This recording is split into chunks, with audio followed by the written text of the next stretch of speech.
Hello there and welcome. Tonight I invite you to settle in as we drift quietly into the forgotten chambers of history, where shadows stretch long, the air hangs heavy with secrets, and the stones still remember the cries that once echoed through their halls. So, if you're ready, lie back, take a deep breath, and allow yourself to sink gently into a story wrapped in time. This evening we'll explore a world that stood tall and proud on jagged cliffs and misty hills. The mighty medieval castle. But beneath its grandeur and strength, behind the stone walls and iron gates, lies something darker. Tonight we uncover the unsettling truth. Why medieval castles, for all their glory, were in many ways death traps. It begins not with kings or knights, but with silence, a heavy looming quietness that clings to a stone staircase in the early morning light, the kind of stillness that suggests something unnatural, something watching. Because while castles stood as symbols of power, defence and nobility, within their walls, death was not only a visitor, it was a resident. Let us first step into one of these cold monoliths, a typical 13th century stone fortress perched above the River Wye, cloaked in fog and guarded by ravens, built to last, built to defend, built to dominate, but also, quite unintentionally, built to destroy. The very walls, thick and towering, which kept enemies at bay, also trapped disease, smoke, fear and fire within. And if one were not struck down by sword or arrow, there were still countless other ways to fall victim, many of them baked into the very structure of the castle itself. To begin with, consider the staircases. They spiraled tightly, always clockwise when ascending, a brilliant tactical design to favour the right-handed defenders who could swing their swords freely, while putting invaders at a steep disadvantage. Yet for the residents themselves, for the cook carrying pots from the kitchens or a chambermaid in the dark, icy dawn, one misstep on the worn, uneven stones meant a fall that could snap bones or end lives. No handrails, no lighting, no second chances, and the stairs were only the beginning. Look higher, to the battlements, dizzyingly narrow walkways along the top edges of the walls, open to the sky and to the wind. Men would pace these stone paths in the rain, in sleet, in snow. One gust too strong, one slip on the moss-slick edge, and the ground waited far below, unforgiving. Inside things weren't better. The castle's grand hall, where noble families dined, judged and entertained, was often filled with choking smoke. The hearths, grand as they seemed, had poor ventilation. Soot clung to tapestries, coughs echoed through the corridors. Even in celebration the air was thick with risk. And the toilets, the latrines known as garderobes, were perhaps the most deceptive feature of all. A narrow stone seat built over a vertical shaft, often extending down an outside wall or into the moat. But these weren't just uncomfortable, they were dangerous. Freezing winds howled up through them in winter. Servants slipped, froze, even died from prolonged exposure to the cold while using them. And worse still, if attackers ever poisoned the water below, the very system that was supposed to remove waste became a hidden delivery system for death. Even in times of peace, there were darker dangers. Castles bred rot. Mould grew in thick layers between cracks in the walls, fed by moisture trapped in the stone. And in the dungeons, damp, silent and far below the living world, disease thrived like a second population. The prisoners weren't the only ones who suffered. Guards and messengers alike came and went, carrying illness on their breath and in their skin. But perhaps the most chilling of all were the hidden passages. Designed as secret escape routes or ambush points, these narrow corridors twisted like veins through the stone body of the castle. Some were so tight only a child could pass. Others were forgotten entirely. And once in a while, a curious soul, a servant, a young squire, even a visiting noble would wander too deep, a candle guttering in the dark, and never find the way back. The very stone seemed to whisper in those places. And what of fire? Though castles were built of stone, their interiors were often timber, roofs, floors, stairwells, furniture. A single candle knocked over in a forgotten room could ignite an inferno. There were no fire alarms, no water systems, just screaming, running, smoke and panic. In one such case, in 1299, a fire swept through a Northumberland keep during a feast, trapping nobles behind thick oak doors that had swollen shut from the heat. They were found days later, blackened and melted into the stone. But still, The people came, they lived in these walls, raised children within them, dreamed in their towers. Because the danger was invisible, veiled in ritual and grandeur, castles promised security from outside, but rarely offered safety within. Even the food could betray. Granaries in the towers stored grain through long winters, but moisture and mould often turned the stock deadly. Ergot, a fungus that grew on damp rye, caused hallucinations, convulsions, and death.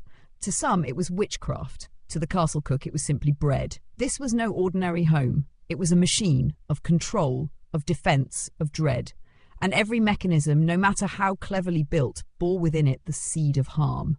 That was the paradox. The more impenetrable the fortress, the more it became a trap, not just for invaders, but for its own people. Outside the drawbridge, the world was filled with wolves, rebels, famine. But inside, behind the portcullis, beneath the high towers, in the shadows of the chapel and the glow of the hearth, death had many disguises. It wore the face of damp stone, of burning thatch, of spoiled grain and poisoned wells, of stairs too steep and corridors too tight. And as we drift deeper into these stories, into the architecture of fear, you will come to see the real enemy was not always the one at the gate. Sometimes it was the very castle itself. Now let us continue. When dawn broke over the castle, it did not bring warmth or clarity, only a cold light that spilled across the stones like a pale, silent witness. Within these thick walls, the day did not rise with song or laughter, but with the scrape of iron hinges and the rustle of straw beneath tired boots. For the common folk inside the fortress, the servants, the squires, the kitchen girls, life began before the sun itself dared to rise. They moved through passages barely wide enough for one, guided only by dim torches or the fading glow of coals left smouldering overnight. Their world was one of routine and ritual, but danger lingered in every corner. Consider the kitchens, the very heart of daily survival. They were built apart from the main hall to reduce fire risk, but that separation brought its own perils. The narrow corridor that connected the kitchens to the great hall was slippery with grease and moisture, especially in winter. Servants carried heavy pots of boiling stew along it, their hands raw from heat, their feet numb from cold. One stumble and the scalding contents could disfigure or kill. And yet, the kitchens themselves were no sanctuary. Massive open hearths roared from early morning to late night. Sparks leapt unpredictably and smoke hung low, especially when the wind refused to pull it up the chimney. Children tasked with turning spits, known as turn brooches, sat close to the flames for hours. They coughed through every breath, their eyes stung red, their skin blistered. Theirs was a childhood forged in fire. Behind the kitchens, barrels of meat and sacks of flour were stored in cool, damp cellars. But these storage rooms, often dug directly into the earth beneath the castle, became breeding grounds for rats, mould, and rot. Salted meats turned foul, if not perfectly preserved. Grains drew weevils. Milk soured within hours. Yet it was all eaten, because there was nothing else. Even fresh water, that most basic necessity, posed a threat. Rainwater was collected in cisterns built into the roofs or courtyards. These open basins seemed clever, but they were easily contaminated by bird droppings, insects, or the occasional unlucky animal.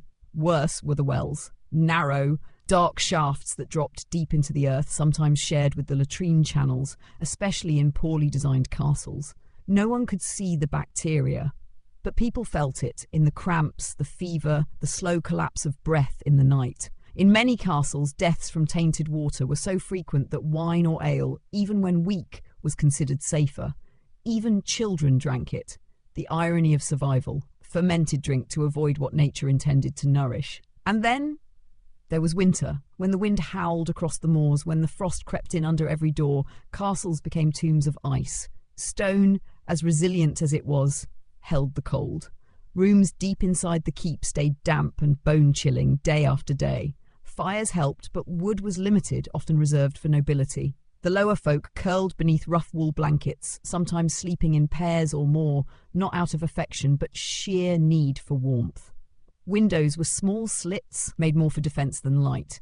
They let in little sun and even less heat. Glass was rare, reserved only for the wealthiest. Most openings were covered with oiled cloth or wooden shutters, which let in the cold air but trapped the smoke. The air became thick and unmoving, and for the elderly or sick, breathing became a struggle.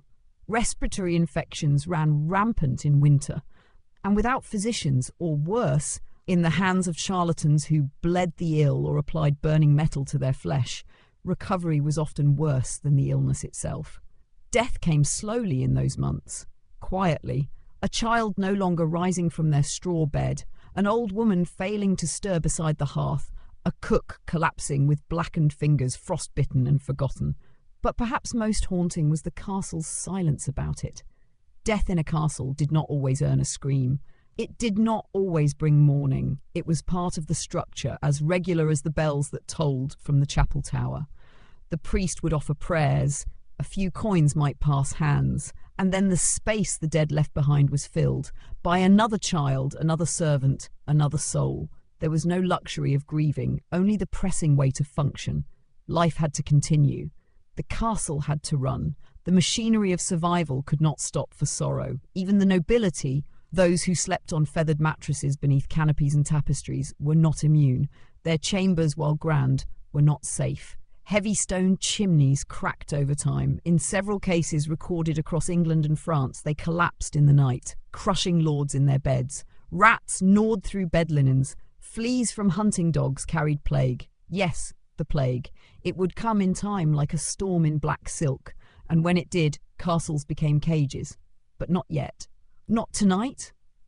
Tonight we remain in this moment, in the rhythm of early medieval life. A place where people lived not with the hope of luxury, but with the discipline of endurance. Every task carried the weight of risk. Even washing one's hands meant venturing to the courtyard basin where the water had frozen solid, or worse, become shared by a wounded soldier, bleeding and bandaged. And yet, they adapted. That was the strange beauty of it. They learned to move with the castle, to read its moods, its drafts, its dangers. Children knew where the floor gave way, mothers knew which corridors stayed warm, men knew which torches to light first when the sun dipped behind the hills. It was not affection, not trust, but coexistence. Like living inside a beast that could crush you, but might also shelter you if you learned its breathing patterns and dared not wake it too quickly. For the castle was not a home, it was a force. And those who lived within its walls walked a narrow line between safety and peril, comfort and collapse. As night once again begins to stretch across the fields outside and the shadows return to their corners, we will remain here among the embers and whispers.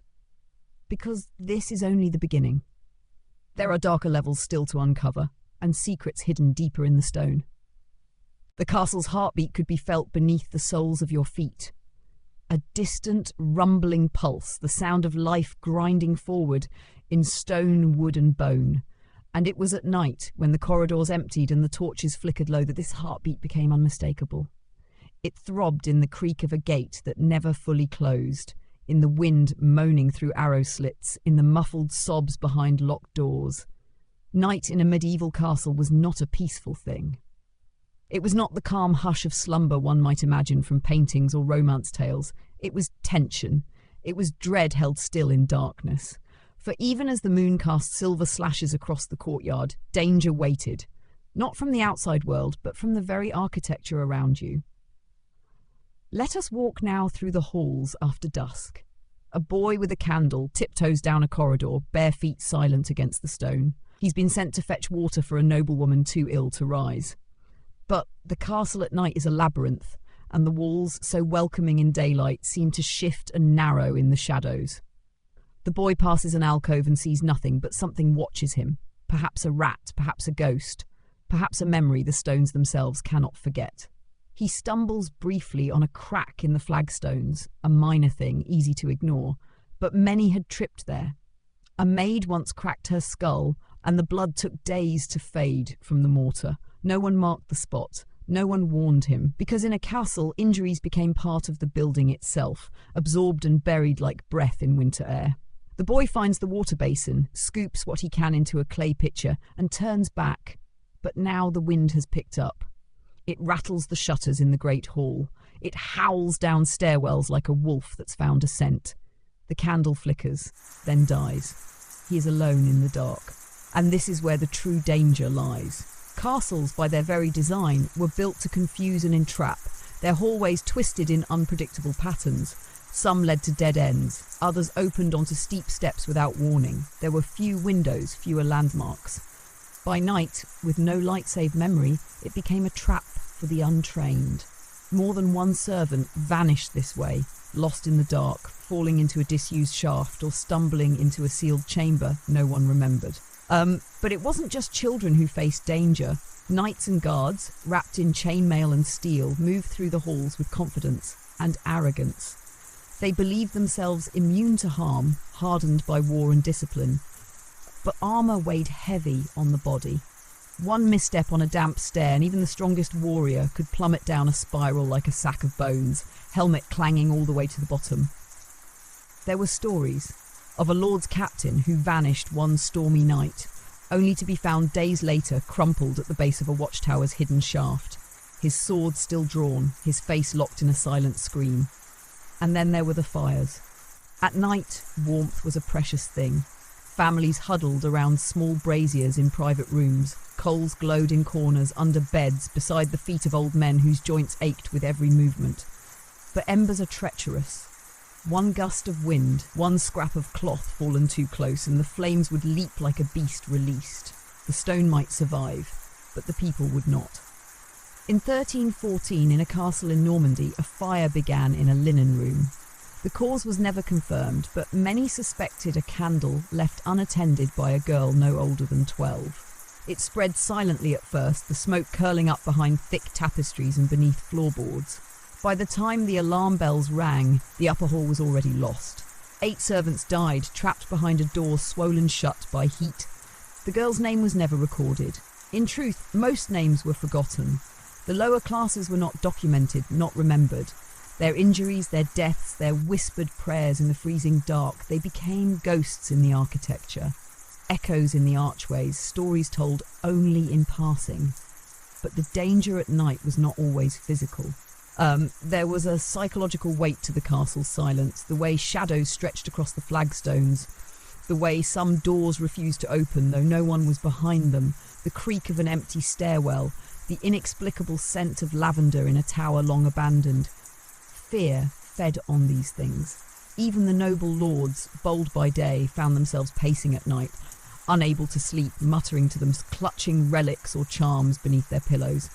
Some spoke of visions, of faces in the walls, of voices in languages long forgotten. Perhaps it was just the wind, or perhaps the walls remembered too much.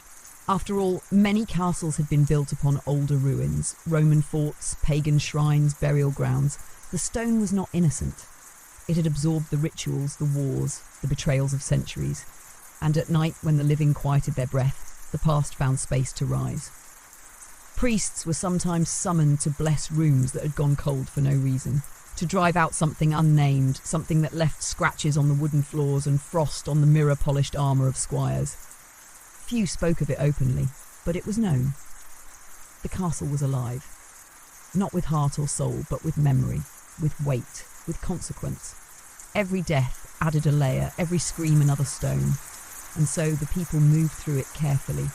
They learned which doors to avoid at night, which rooms grew too cold, which corners whispered secrets. Not because they were superstitious, but because they had survived long enough to know better. Even now, centuries later, when you walk through the ruins of one of these ancient places, you may feel it, that subtle pressure in your chest, that instinct to look over your shoulder, that sense that something ancient still lingers. It does, because castles do not forget. They trap more than just people, they trap time. By day, the castle's courtyard was alive with motion, a stage of clanging iron, murmured instructions, and the steady thump of feet on hard-packed earth. But underneath that rhythm was a tension woven through every activity, for even the most mundane task in this stone enclosure held peril. The courtyard itself, though open to the sky, was anything but welcoming. Mud turned to slick ice in winter, and to ankle-deep sludge after rain. Horses trod through the filth, leaving behind more than hoofprints. Rats scurried openly, and waste, both human and animal, found its way into corners no broom ever reached. Even a simple walk across the yard meant watching every step, lest one twist a knee, slip into a gutter, or worse, disturb something festering. In the corner stood the well, shallow, crumbling at the rim, ringed by green moss and slippery stone. Children were warned not to linger near it. One boy, a baker's son, had leaned too far over one morning trying to fish a dropped cup from the rope. He tumbled silently, swallowed whole by the shaft. They recovered his body the next day, limbs twisted, eyes wide with terror. For weeks afterward, no one drank from that well. Above the courtyard, the wooden galleries, walkways along the interior walls, offered vantage points for guards, but also served as a common passageway for servants and squires. The beams creaked ominously with age. Every few years, one would snap. A young groom fell through while chasing a falcon feather. His fall broke his back. He lived for a few hours, unable to speak, staring at the grey sky as if in prayer. No one replaced the beam for months. Castles demanded attention, but rarely received it. Repairs were costly, labour-intensive. Noble lords preferred tournaments and feasts to maintenance, and so the very framework of the castle decayed beneath its armour of grandeur. Then came the kitchen's smoke, rising in greasy spirals above the chimneys, mixing with the tang of horses and human sweat and damp stone. The air in the courtyard was thick, heavy with ash, and the iron scent of blood from the butchery. That butchery, situated near the outer stables, was its own chamber of hazards. Massive cleavers hung on walls, crusted with years of gore. Slaughtered animals were bled out in troughs that overflowed onto the cobbles. Children pressed into service learned quickly that a misplaced hand or a distracted glance could mean a missing finger, or worse. The pigs, used to the smell of blood, grew wild-eyed at the sound of cutting. One broke free once, tearing through the courtyard with a shriek, tusks slashing. A boy lost an eye. Even the animals could turn deadly. Horses, tall, proud beasts of war, were not tame companions. When startled, they kicked, bit, trampled. A war horse bred for battle could crush a grown man's ribs in a single panicked lurch. Yet children were made to care for them, mucking stalls under the threat of lashes if the job was done poorly. One slip on manure-slick boards, one spook from a mouse, and the child could be beneath 1,000 pounds of hooves and terror. And then there were the weapons. Everyday life in the castle meant living beside instruments of death. Spears leaned against door frames. Arrows were stored in boxes without lids. Swords hung from nails above benches where squires polished armour. Blades were everywhere, not caged in glass or sheathed for safety, but bare, shining, dangerous. Accidents happened. A smith's apprentice once dropped a freshly sharpened halberd. It landed blade first in the foot of a knight's daughter. She bled for hours before succumbing to fever. No one spoke her name afterward. It was easier to forget. Training yards were no safer. Young men drilled with wooden swords and padded staves, but bruises often turned into broken bones. Helmets cracked, ribs snapped.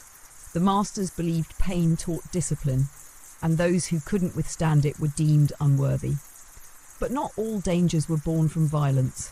Some crept silently, like the slow collapse of a wooden roof beam or the infestation of termites in the outer hall. These were the invisible enemies, the quiet rot, the spreading damp, the compromised mortar that might one day crumble and bury a sleeping family beneath 100 stones. And yet no one fled. They couldn't. Castles were not just homes, they were systems. To leave the castle was to abandon safety, shelter, employment and social place. The dangers within its walls were known, at least, predictable to an extent. The dangers outside, wolves, brigands, starvation, were far more unpredictable. Death in the castle was a constant risk, but survival was still more likely there than beyond the gate. So they endured. They learned to carry water a certain way so it wouldn't spill and freeze their fingers. They memorised which stones were loose in the stairs. They watched the sun to know when the light would fall across the patch of mould growing near the chapel door. They waited for storms before stepping onto the outer gallery, because they knew how quickly wind could turn. It was not just survival. It was intimacy, a cruel familiarity with danger that sharpened the senses. Children grew up with a sixth sense for the castle's moods, when it was restless, when the walls felt too warm, when the silence stretched too long. One old nursemaid, bent and brittle, used to say the castle was a jealous thing, that it demanded sacrifice in exchange for shelter. A finger here, a life there, a child taken in the well, a knight struck by falling stone. The price was always paid, eventually, and as the sun set on another day, its final light bleeding gold across the courtyard and fading into deepening blue, The people of the castle moved more slowly. Candles were lit, doors bolted, chests pressed firm against sleeping chamber entries, not out of fear of the outside world, but of what the castle itself might do when the shadows returned. Because inside these walls, danger didn't always knock. Sometimes it was already there, waiting quietly like a forgotten nail in the floor, or a rope that frayed, strand by strand unseen. The chapel stood in the quietest corner of the castle, a low, stone structure tucked beneath the northern wall, its narrow windows framed with soot and ivy. It was meant to be a place of peace, of sanctity, of whispered prayers and candlelight. And to some, it was. But even there, danger lingered like incense after a funeral. Morning prayers brought the noble family to kneel in stiff reverence upon cold flagstones, while priests in rough-spun robes muttered Latin invocations before worn altars. The walls were damp, and the air within always colder than outside, as though the chapel preserved the chill of every death it had ever witnessed. Breath turned to mist in winter, and even in summer, no warmth dared settle there. The pews, few and crude, were shared between lord and servant, though never equally. Noble feet rested on rugs, servants knelt on bare ground, their knees bruised and their heads bowed low, and behind them, carved into the rear walls, were small alcoves, ossuaries, where bones of the long dead were stored. Skulls stared blankly from within their niches, no names, no markers, just silent reminders of what lay ahead for everyone, no matter their title. But it was in the rituals, those carefully recited rites and blessings, that hidden dangers resided. Holy water collected from the same basin used for washing clothes. Communion wine, watered down to stretch further, sometimes sour or spoiled. The host, the sacred bread, baked in the same hearth used for curing meats, where the ashes of bones sometimes clung to the walls of the oven. People swallowed their faith with mould and soot. And the candles, always the candles, melted fat, flickering beside wool cloaks and wooden beams. More than one chapel caught fire over the years. More than one congregation fled in panic. And always, someone failed to escape. One record, poorly inked in a steward's journal from 1281, speaks of a fire that broke out during Easter Mass. A drape caught alight from a votive flame, and within moments the tapestries roared to life. The priest tried to smother it with his robes. He died in the process. The chapel was rebuilt over his bones. But even when the flame stayed dormant, the fear remained. Because behind the chapel, often unknown to all but the clergy and the steward, lay the crypt. A sunken chamber carved into the very bedrock beneath the castle. Here the noble dead were interred in heavy stone coffins, stacked and sealed. And here the air was different, thick, still, unmoving. The smell of damp earth never left. Neither did the cold. Torches sputtered in those depths. Rats scuttled in the shadows, their presence a constant reminder that even the dead had company. Children were warned away from the crypts. But curiosity is a powerful thing. One squire, barely 14, descended once on a dare, candle in hand, heart pounding. He did not return. They found him the next day, not dead, but paralysed by fright. His hair had turned white. He never spoke again. No one asked what he saw. The priest declared it divine punishment for trespassing on sacred ground. But the cook whispered another theory, that the boy had found a sealed room no one remembered. A chamber built in haste during the plague when corpses had piled too high. Sealed not with stone but with desperation. The priest did not deny it. Above the crypts, above the chapel, above the daily rituals of faith and repentance, the castle moved forward. But its religion was not pure. It was practical. Prayers were currency, blessings were armour. A baptism meant little unless it also brought favour. And confession was more political than spiritual. Even the altar was a place of bargaining. Noble lords made oaths before it of loyalty, of vengeance, of arranged marriages. Blood had been spilled upon its stones in secret duels, knives drawn over broken dowries, quiet executions disguised as penance. And still the people came. Because despite its cold and its secrets, the chapel was the only place in the castle where one could hope to be remembered, where names were spoken aloud, where candles were lit for the departed. Even if the priest forgot your name, even if the bell rang just once, it was something. For the rest of the castle offered only forgetfulness. In the chapel, at least, the dead had a voice, even if it was just a whispered prayer by a trembling hand or a child's drawing scratched into a stone pew. But the chapel too belonged to the castle, and like every part of it, it demanded payment. Masonry chipped from the walls fell without warning. A young girl, clutching her mother's cloak during mass, was struck by a chunk of falling archway. She died before the priest reached her. No one rebuilt the section. They covered it with a cloth and called it holy. The organ, when played, echoed through the empty keep like a moan. Its notes lingered longer than they should have, bouncing off old stone and into forgotten rooms. Some believed the sound stirred things that should not be stirred, but still, on feast days and funerals, the organ played, and as the candles burned low and the congregation filed out, boots scuffing the stones, hands clutching rosaries, the chapel returned to silence. A silence deeper than sleep. A silence that listened. In the end, the chapel was not a place of comfort, it was a place of memory, of whispered fear wrapped in liturgy. A place where danger wore robes and death came in the form of a hymn, and every time the bell tolled from its crooked tower, the sound spread like a ripple through the castle, not as a call to prayer, but as a reminder that no part of this fortress, not even the most sacred, was truly safe. As twilight deepened and shadows spilled across the castle's upper walls, the towers loomed like watchful giants, silent and indifferent.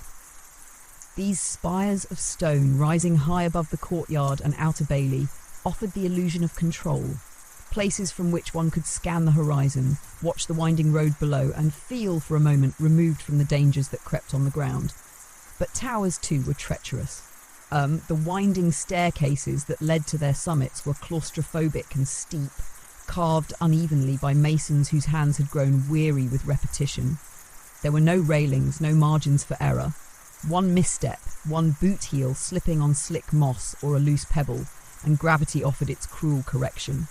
The narrowness of the stairs made rescue impossible. More than one guard had fallen during a patrol, his scream swallowed by stone, his body twisted and broken at the base hours later. And even if one survived the ascent, what waited above was no less dangerous.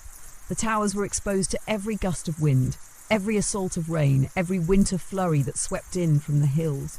Up there, the air was thinner, the cold sharper.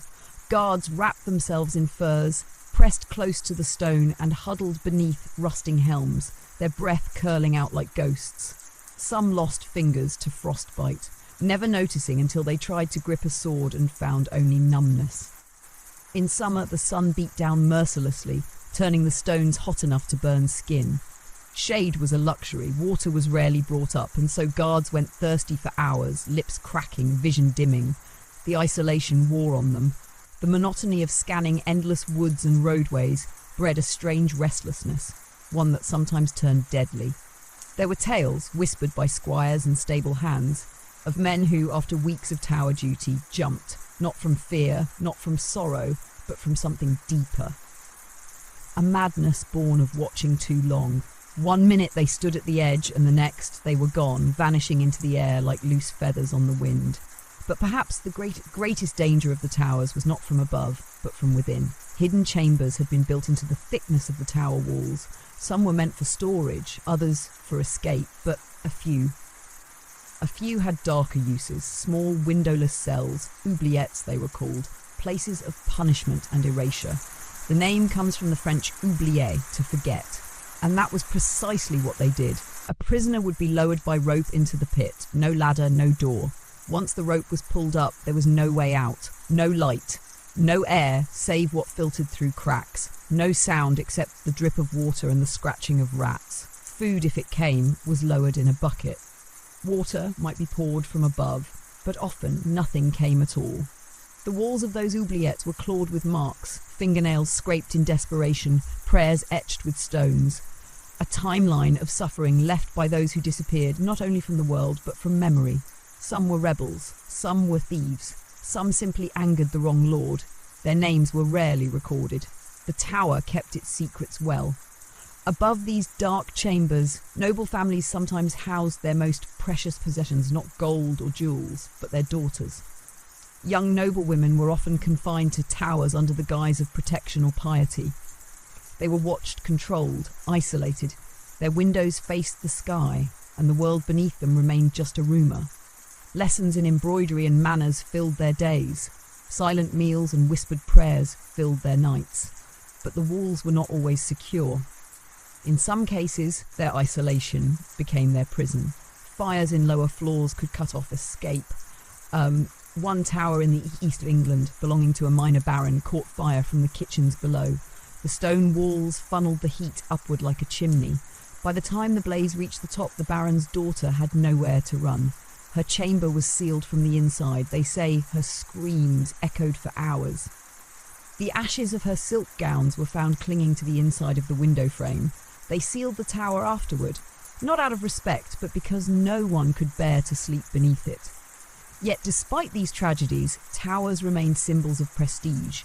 The higher they reached, the more powerful a lord appeared. The more towers a castle had, the greater its authority. So they were built, taller, narrower, more elaborate. But the higher they rose, the more dangerous they became. Lightning, too, became an invisible threat. Tall towers, often capped with metal weather vanes or wooden roofs, attracted storms. Lightning would strike without warning, cracking stone, setting fire to thatch, killing anyone unfortunate enough to be near. It was not uncommon for watchmen to find their fellow guards charred and crumpled, still clutching spears or bells. Repairs were slow, if they came at all. Cracks ran deep through the tower walls, weakening their foundations. Water found its way in. Mold followed. Entire turrets sometimes collapsed without ceremony, turning once glorious structures into jagged ruins. And beneath the rubble, always were the forgotten. Masons, maids, messengers, buried in silence, mourned only by the chill that lingered where they once walked. So even as the castle's silhouette rose proudly against the sky, even as the banners flapped from its tallest points and horns announced the Lord's presence from its parapets, those who lived within it knew the truth. The towers watched, but they did not protect. They offered vision, but not safety. And those who climbed them too often, or trusted them too much, learned, sometimes too late, that the view from above could be breathtaking, but the fall was always waiting. In the very heart of the castle, deeper than the chapel, colder than the crypt, more secret than any tower, lay a chamber that few dared speak of aloud. The dungeon, a place of shadows beneath shadows, a cavity carved not just into stone, but into fear itself. There was no single shape a dungeon took. Some were no more than pits in the earth, crude and dank, with straw for bedding and rusted chains hanging like vines. Others were more elaborate, a warren of cells behind iron-barred doors, each one blacker than the last, each one exhaling the sour breath of despair. The air here did not move. It lingered. It clung. It pressed itself into the skin and crept into the lungs like mildew. And the silence, the silence was unnatural. It wasn't the stillness of peace. It was a heavy, stifling quiet, broken only by the distant drip of water or the scrape of something unseen. Here, punishment was not always swift. It was slow, calculated, performed not just to correct behaviour, but to break identity.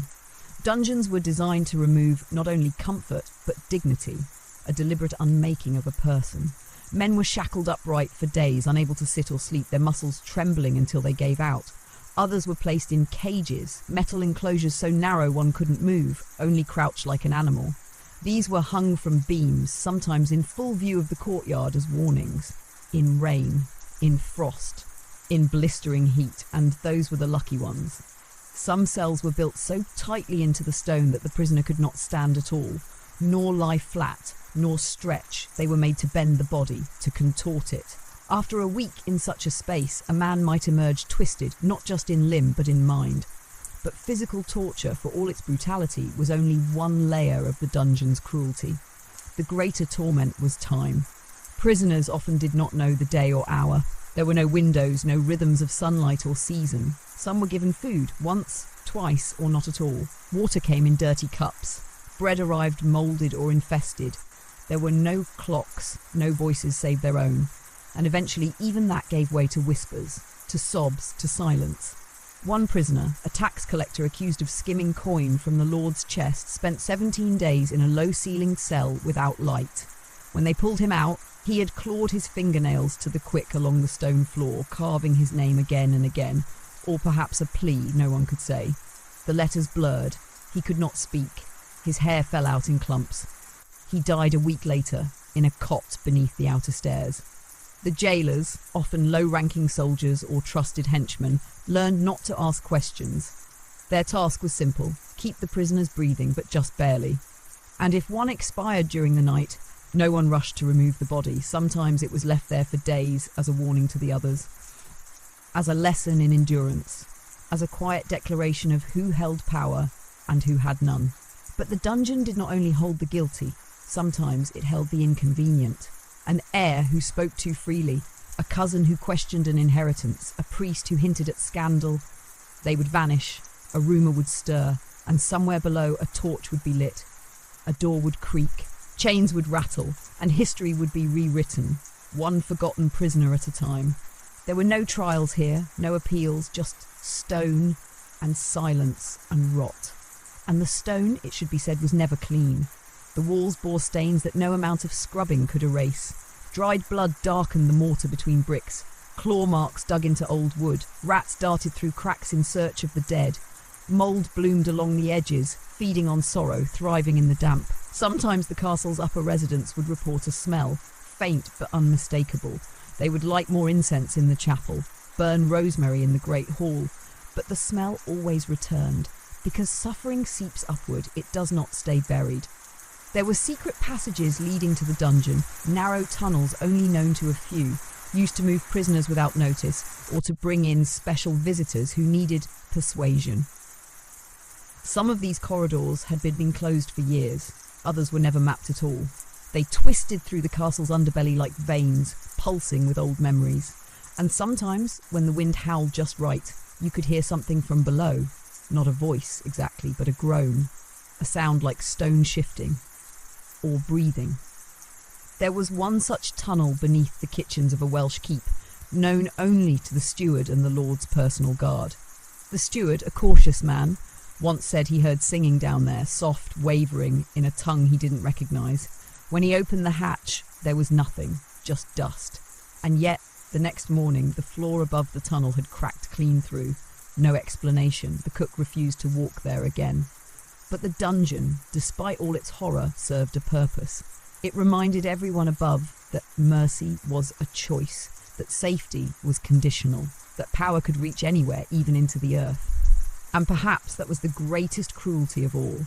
For while the castle promised shelter and order, also promised this, that should you misstep, should you offend, should you simply be in the way, you would be swallowed, forgotten, and the stone would not grieve. It never did.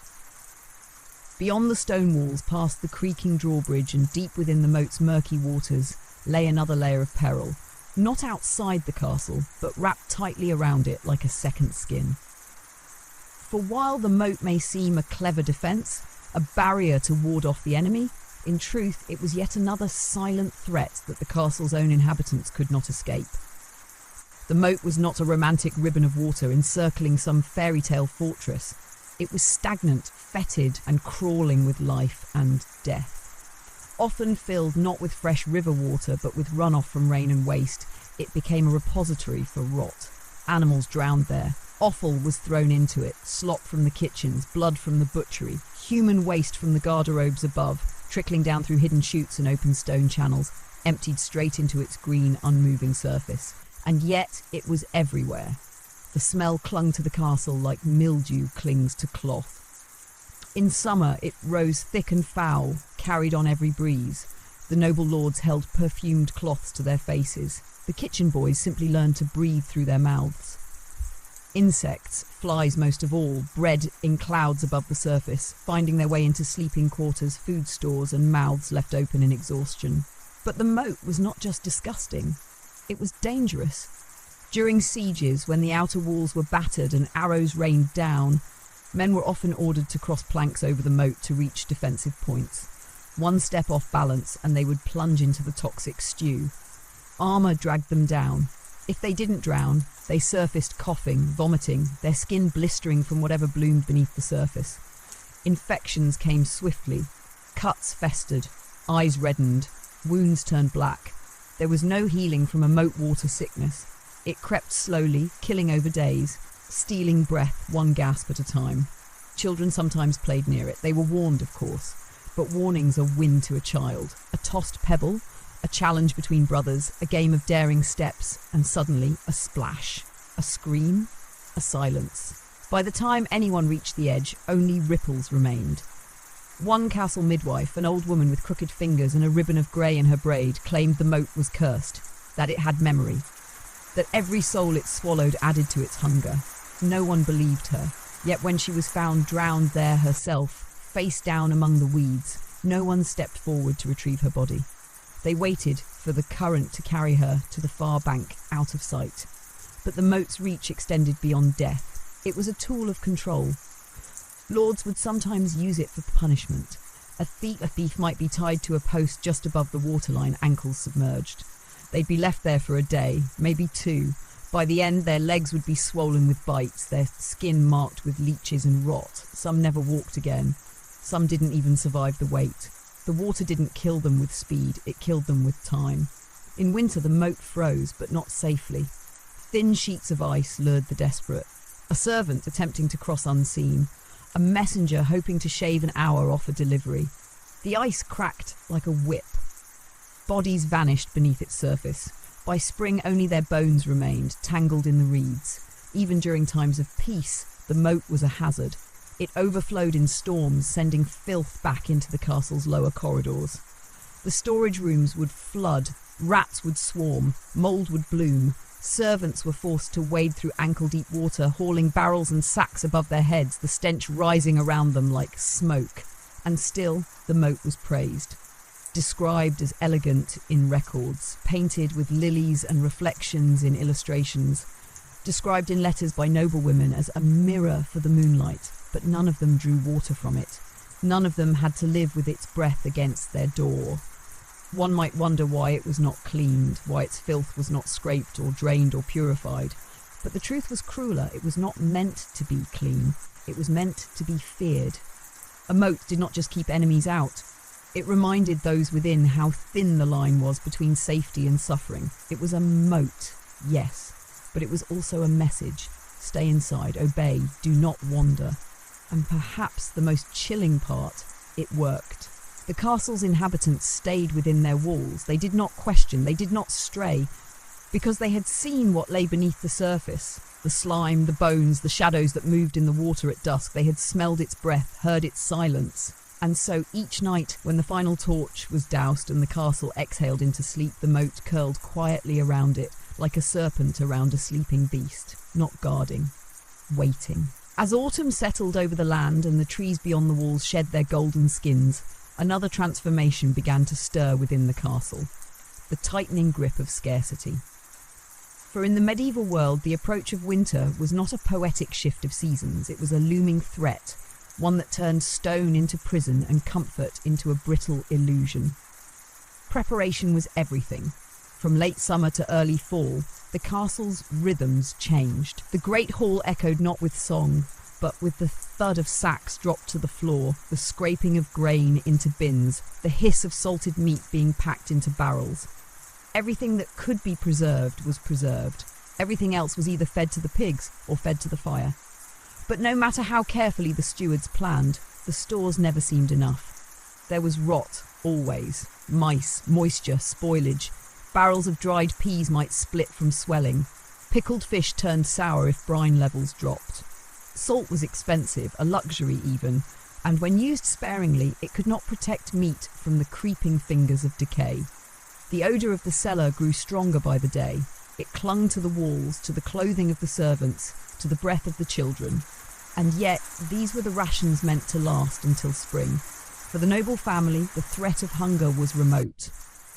Their table would remain heavy with bread and meat and wine, even if the hall beyond their chamber was empty. But for everyone else, from the armourer to the stable boy, the coming season was a gauntlet to be endured. Bread grew thin, coarse, sometimes stretched with sawdust or acorn flour. It turned black with mould if kept too long, but they ate it anyway. Cheese hardened to the point of breaking teeth. Butter, if it survived, was rancid by December. Water froze, ale turned bitter, and the cold seeped in through every crack. There was no escape from it. Stone, though mighty in defence, offered no warmth. Once cold, it remained cold, sucking the heat from the flesh of anyone who leaned against it. Fires were scarce in the lower halls, and what wood remained was hoarded jealously. A single log could mean a night's comfort or a week of rationed kindling. Servants doubled their clothes, stitched together scraps of linen and fur, but fingers still cracked and bled. Lips split. Teeth ached in the cold and loosened in the gums. The old grew quieter. The children stopped playing, and always behind the silence was sickness. Winter brought it like a guest wrapped in rags. Coughs echoed down the halls, fevers burned under piles of blankets. There was no concept of quarantine, no true understanding of contagion. The sick shared the same bowls, the same straw beds, the same air. And the castle, sealed tight against the cold, became a crucible for disease. Pneumonia, consumption, fevers without names. Once, in a bitter January, 6 children from the kitchens died within 3 days. They were buried together behind the stables, the ground too frozen for proper graves. A single wooden marker was placed and quickly forgotten. Even those who survived the sickness often bore its scars, lungs that never recovered, limbs that turned blue and stiff from frostbite, minds that cracked beneath the weight of sleepless nights and gnawing hunger. And the animals suffered too. Horses were kept in the stables with barely enough feed. Their ribs grew visible beneath patchy coats. Chickens stopped laying.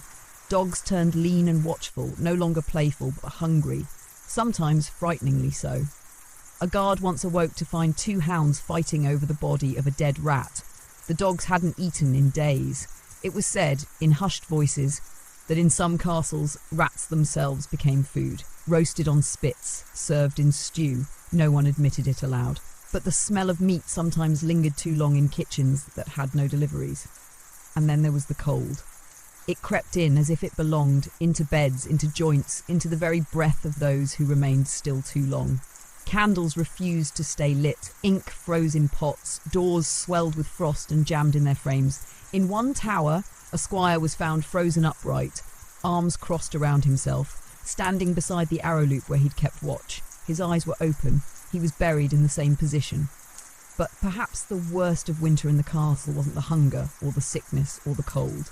It was the stillness. With the fields empty and the roads too dangerous to travel, time slowed. Days became indistinguishable. Bells rang to mark the hours, but no one counted them anymore. The same meals, the same duties, the same dim light and shivering silence. And in that stillness the mind began to wander, to imagine noises in the walls, to see figures at the edge of torchlight, to hear footsteps that never arrived, whispers in a language long dead, dreams of warmth, of fire, of sun, dreams that woke you shivering, aching with longing. People spoke less, smiled less, sometimes not at all. By February, something changed in the air. A kind of quiet desperation. Not the sharp fear of siege or sickness, but the dull, lingering ache of survival. The castle no longer felt like a fortress, it felt like a tomb, a place where the world paused and waited. Waited for the thaw, waited for the light, waited for something, anything, to change. And in that waiting, some simply slipped away. Not loudly, not violently, just slowly. A servant who stopped rising from bed, a guard who failed to report to his post, a maid whose breath grew thin and never returned. The castle took them gently, because in winter, death did not need swords or sickness. All it needed was time. With the first thaw, the castle did not rejoice. It groaned. The ice that had gripped its towers and filled its cracks began to melt, not in a sudden flood of renewal, but in slow drips, dark trails of water that ran down the stone walls like tears. Snow fell from the rooftops in heavy, sodden lumps, and what once looked white and pure became grey and soiled. The courtyard turned to muck. The stables steamed with the stench of decay, and beneath it all something stirred. Spring in the medieval castle was not a season of flowers and rebirth. It was a reckoning. The walls began to speak again, not with words, but with creaks and cracks. Wood, swollen from months of frost, split open. Doors that had been jammed shut for weeks now hung loosely on their hinges. Ceilings leaked, floorboards buckled. Mould bloomed in corners that had been dry in summer, and from the forgotten recesses of storerooms and pantries came the smell, the rich, unmistakable rot of things left too long. Barrels were opened to reveal sludge where salt meat had once been. Sacks of grain riddled with weevils spilled out in clouds of dust and insect. Cheese turned green and crumbling was fed to the pigs, if the pigs still lived. Rats, bold from months of unchecked breeding, scurried openly through the kitchens and larders, fat from the spoils of winter. They carried disease in their slick fur and their tiny teeth, and no one could catch them all. And with the thaw came the bodies. The courtyard graves, hastily dug in frozen ground, began to weep. Soil loosened, and in some cases collapsed. Bones surfaced. Cloth gave way. A child stumbled over a ribcage that had not been there the day before. The priest was summoned. A new cross was planted. The earth was pressed down again. But the castle remembered. Always. Up in the towers, guards who had survived the cold now faced another enemy. The wind. Spring storms rolled in from the west, sudden and violent. Lightning cracked across the sky, slamming into weather vanes and torch sconces. Rain poured sideways, flooding stairwells, battering shutters, pounding the tiled roofs until pieces tore free and sailed into the courtyard like blades. One night, a bolt struck the old west turret. Fire spread down through the rafters. Smoke poured into the upper rooms before anyone could act. A stable boy was found later, curled beside a beam, lungs blackened. He had tried to save the dogs. He died with 3 of them nestled against him. Below in the servants' quarters, water dripped constantly, from ceilings, through windows, across floors. Blankets never dried, boots grew mouldy. Bed straw became a damp sponge that sucked warmth from the skin. Skin split, toes blackened, and every cough was watched with suspicion. The castle, now thawed, was alive in a new way, but it was not a comforting life. It was a crawling, dripping, creaking thing, a beast rousing from hibernation, aching, raw, dangerous. And as if echoing the stone, the people grew restless. Winter had demanded stillness, spring invited movement and tension. Old grievances, buried like the graves beneath the stables, rose with the mud. A dispute over grain, a stolen blanket, a whispered accusation of theft. Tempers dulled by months of cold silence now flared with sudden heat. A maid slapped another over a borrowed shawl. A blacksmith's apprentice struck a stable hand for taking the last of the bread. Fights broke out, quick and brutal. Blood mixed with the thaw water in the drains. And the lord high in his chamber responded as all lords did, not with understanding but with punishment. A whipping in the courtyard. Stocks for a full day in the cold wind. One man lost his position entirely, sent into the woods beyond the wall. No one expected him to return. Spring, for all its promise, exposed the castle's weaknesses. The roads that had been impassable in winter were now cleared, but the surrounding villages were slow to recover. Trade had halted, food was scarce, coin scarcer, and when merchants did arrive, they brought news of war, of rebellion, of plague rising again in southern towns. Plague. The word moved through the halls like a shadow. Not again, they murmured. Not so soon. The priest began to bless the doors again. Chalk marks were drawn. Herbs were hung in doorways and burned in braziers. The sick were hidden, their coughs muffled with cloth, their fevers ignored until they could no longer stand. A maid was locked in her room with dried rosemary beneath her pillow. She died 3 days later. No one opened the door until a week had passed.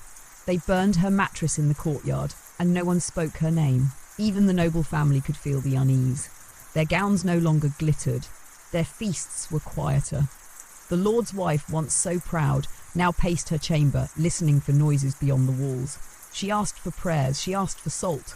She asked if the rats in the pantry could be killed. But the rats were not the only ones stirring. Outside, beyond the thinning trees, the forest whispered again. Wolves, hungrier now than ever, edged closer. Farmers who returned to their fields found livestock torn, blood soaking into thawed ground. The castle sent patrols, arrows were loosed, but the wolves were not afraid. Not anymore. They had learned the same lesson the people within were learning now. The castle, for all its stone and walls and gates, could not protect them forever. Not from plague, not from rot, not from hunger, and not from the weight of time, which pressed more heavily with each passing season, bending beams, breaking spirits and wearing down even the hardest stone. As the days grew longer and the sun returned in earnest, the castle seemed to stretch itself, as if waking reluctantly from a deep and troubled sleep. But it was not a gentle awakening. For summer in the medieval castle brought with it its own kind of danger, quiet, golden, and deceptive. At first, the warmth was a gift. The dampness faded from the walls. Blankets were laid out in the sun to dry, boots were oiled, Bread rose with ease. Even the stones of the courtyard, long chilled and slick, now radiated a comforting heat that beckoned bare feet and idle chatter.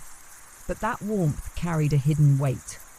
As summer deepened, the air grew thick, not just with heat, but with scent. The smell of the moat became unbearable. What had lain submerged through winter and spring now surfaced, bloated animal carcasses, remnants of garbage, and on occasion, a face no one recognised. The water shimmered in the light, but what shimmered beneath it was disease. Flies emerged in swarms. They coated meat in the kitchens, nested in the privies, and gathered in great black clouds above the waste pits. No matter how often they were swatted, burned, or cursed, they returned. And with them came illness. The buzzing was constant. It filled the halls like a second voice. Even within the great hall, the pride of the castle, the heat gathered like a smothering cloak. The high ceilings did nothing to dispel it. Smoke from the hearths and candles rose and lingered, trapped beneath the rafters, descending like a fog onto the sweating brows of servants and lords alike. Banquets became torturous, food spoiled faster than it could be eaten, bread went stale before the hour was out, stews turned sour, fish reeked by dusk, and with the spoilage came maggots.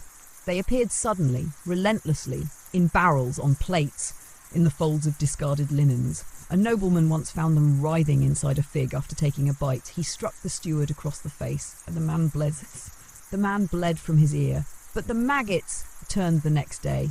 Punishment did nothing. In the lower halls, heat festered, air barely moved. Stone, once cold and heavy, now held the warmth like a furnace. Rooms that had been bearable in spring became ovens. Children collapsed during chores. Women fainted over looms. Water, fetched from distant wells, grew warm in its buckets and scarce. Servants whispered of a drought and eyes turned toward the sky in dread. The gardens wilted. Herbs died. The grain that had promised abundance now drooped, sun-scorched and brittle. The castle's bees, long prized for their honey, abandoned the hives. The orchards bore fruit, but the fruit was small, bitter, quickly bruised. Even the birds grew quieter. The people grew restless. Sleep became elusive.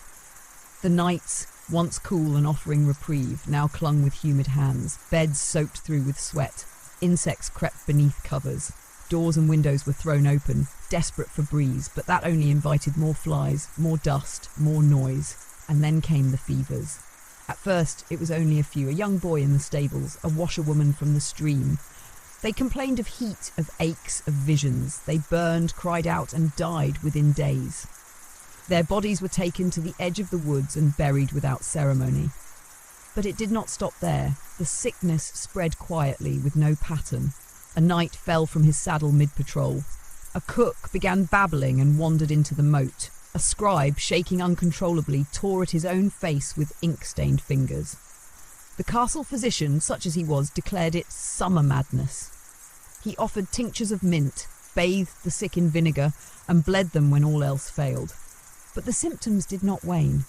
If anything, they worsened.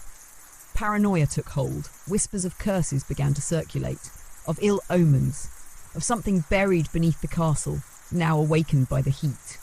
One old nurse insisted the castle had become too full of ghosts, that the walls were cracking under the weight of the dead.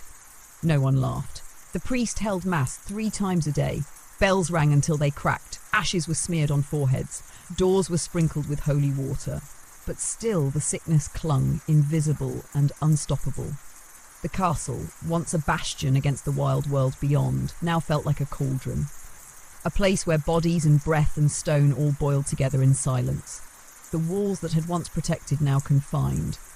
Every corridor led only to more heat, more rot, more whispers of what might come next. The noble family retreated to the highest tower, hoping the breeze would spare them. They posted guards at the stairs, sent servants away, but the heat climbed with them, and so did the flies. Even the castle animals changed. Cats vanished, dogs grew gaunt and snarled at unseen shapes, horses refused to eat. In the evening, bats circled the chapel steeple in endless spirals, scratching at the bell.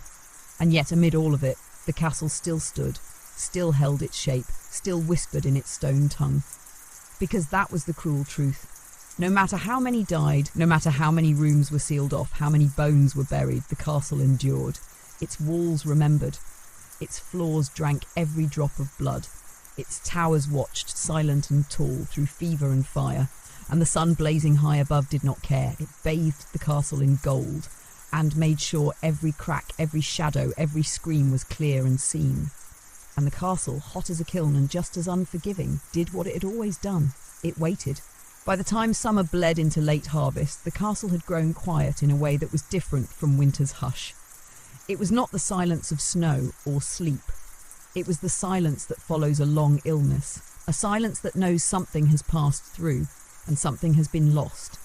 The sickness had slowed, but not vanished. It had taken its share, and more.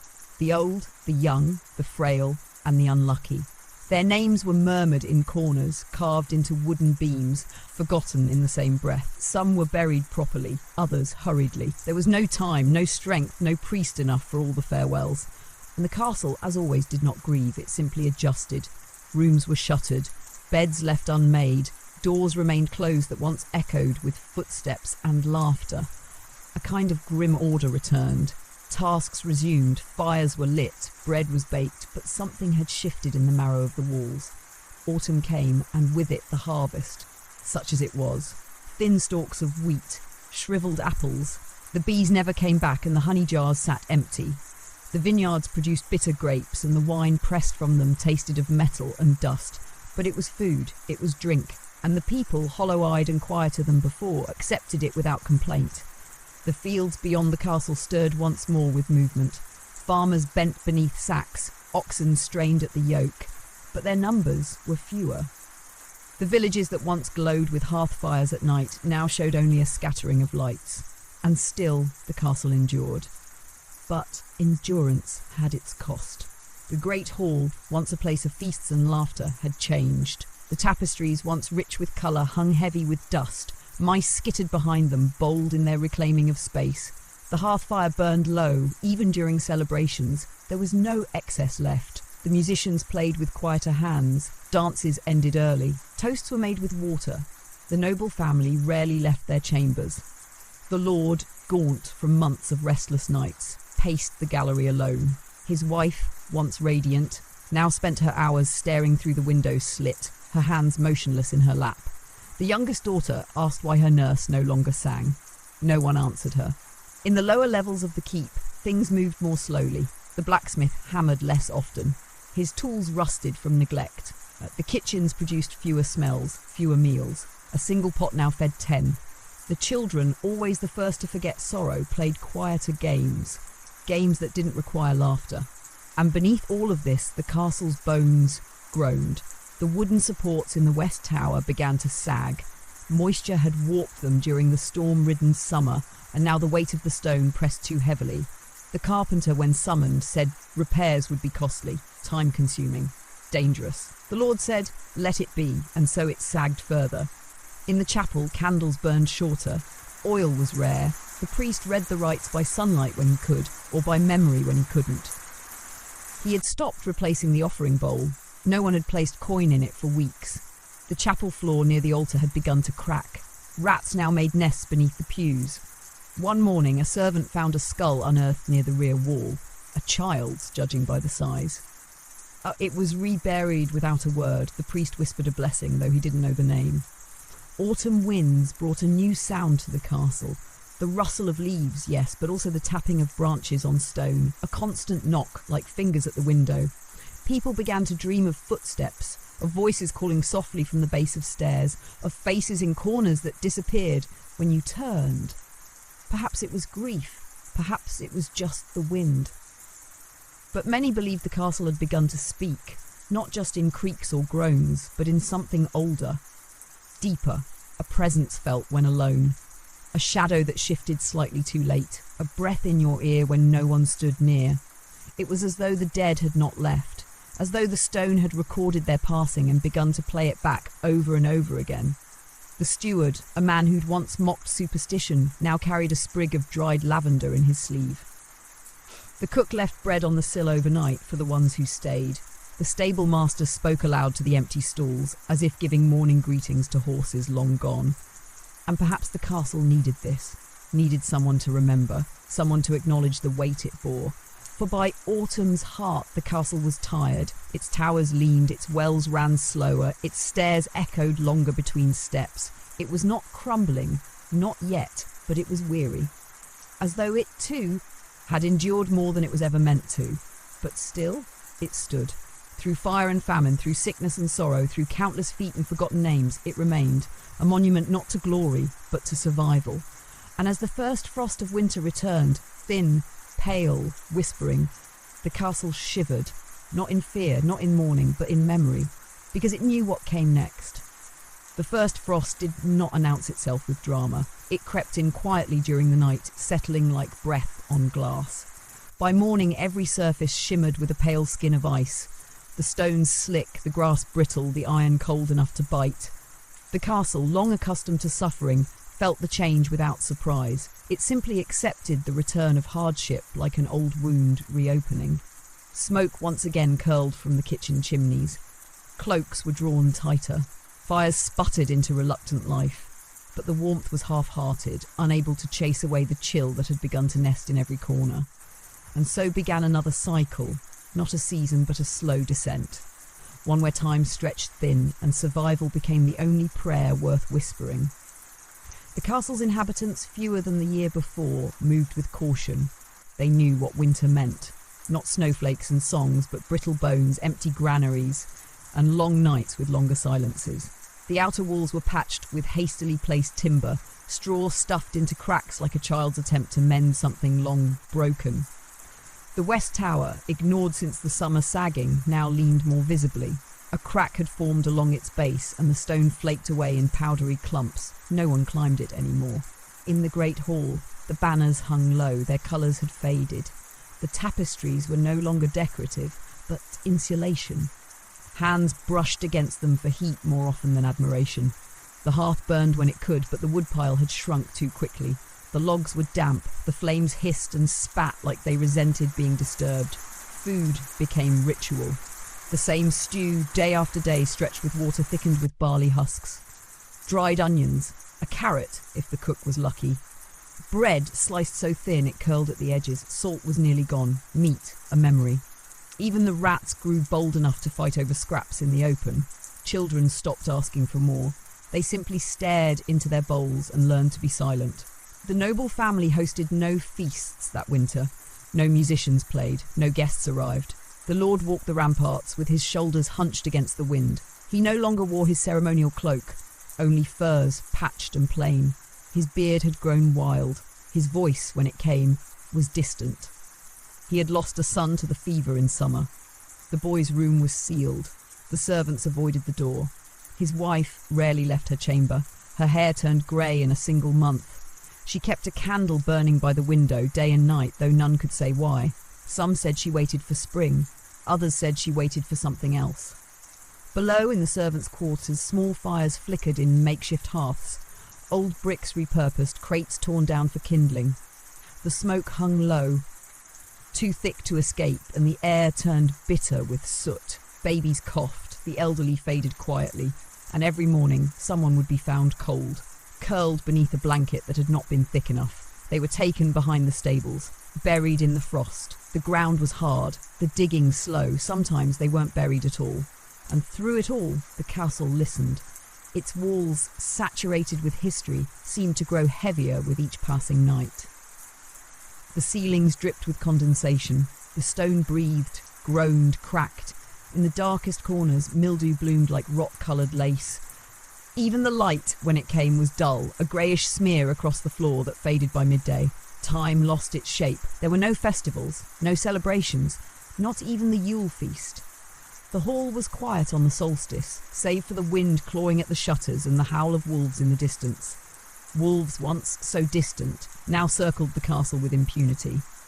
They had learned that the scent of death was near. A shepherd's body was found just beyond the moat, arms twisted, throat open. He had gone out to find firewood, returned as meat. No one dared search for him again. And so the castle pulled inward. Doors remained shut. Voices were hushed. Eyes turned down. Faith, too, grew quiet. The priest had stopped preaching. He now walked the halls with a rosary wrapped tightly around both hands, mumbling not in Latin but in something older, something fragmented. as though he had forgotten even the language of his god. One day he disappeared. His candle remained burning in the chapel. His robe was found folded on the altar.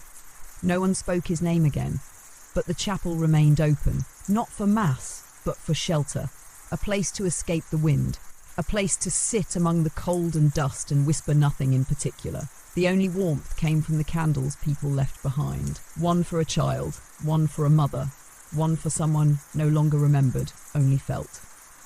The castle, once filled with shouts and banners and blaring horns, now existed in half light and breath. Even the animals moved slower. The dogs lay curled beneath tables. The horses barely lifted their heads. A cat gave birth to kittens behind the kitchens. They froze within hours. The cook found them in a pile, mouths open. She buried them in her apron. The walls, those mighty towering walls, now dripped with moisture. Stones fell loose. Arrow slits narrowed under frost. In the dead of night, something cracked in the southern tower. A boom echoed across the keep, and everyone woke at once, holding their breath. But nothing more came. In the morning, the servants found the corner of the battlements had collapsed. Stones crumbled, shattered, strewn across the snow. No one had been there. No one was hurt. It was just the castle, shifting under the weight of itself. And yet still it stood, through cold, through death, through silence, because that was what castles did. They endured, even when those within could not. Winter lingered longer than anyone dared predict. By the time the calendar whispered of spring's arrival, the earth remained hard, the trees bare, and the castle suspended in a breathless hush. Not quite alive, not yet dead. It was the season of waiting, of hunger made quiet, of loss made ordinary. The sun rose earlier, yes, but it offered little warmth. Light without heat, like memory without comfort. Inside the castle, the people moved more like shadows than living beings. Thinner, slower, quieter. Their eyes no longer looked toward the horizon, but inward, to hearths, to bowls, to the floor. It was as if the weight of the stone around them had sunk into their very bodies, made them heavier, more fragile. No one counted the dead anymore. There were no bells rung, no services held. The dead were simply removed. Carried away in silence through the postern gate behind the kitchens, where the earth at last had softened just enough to accept them. Some were buried. Others, those too far gone, too disfigured by sickness or frost, were burned in pits. The priest was still gone. In his absence, faith became a private thing, a gesture, a murmured name, a hand against stone. Some left scraps of food beneath the chapel steps. Others carved small crosses into the backs of doorways with dull knives. One girl painted eyes on the inside of her shutters to watch while she slept. No one asked why. No one dared question anything anymore. Up in the towers, the wind never ceased. It howled like an old sorrow, circling through arrow loops, rattling loose shutters, shaking torch sconces on their rusted brackets. The guards no longer stood watch in pairs. There were too few. The remaining men took shifts in silence, wrapped in cloaks that no longer kept out the cold, staring into the grey beyond the walls. There was nothing to see. No riders, no traders, no smoke from distant hearths. The world had drawn back from the castle, left it alone on its hill like a forgotten tooth in a long-dead skull. In the great hall, the hearth fire was allowed to die more often than not. Wood had become precious. So too had straw, so too had silence. Meals were served once a day, if that. Boiled roots, thin broth, a crust of bread shared between four. It was not nourishment, it was ritual. A gesture to keep the hunger from turning people into something less than human. But some were already close.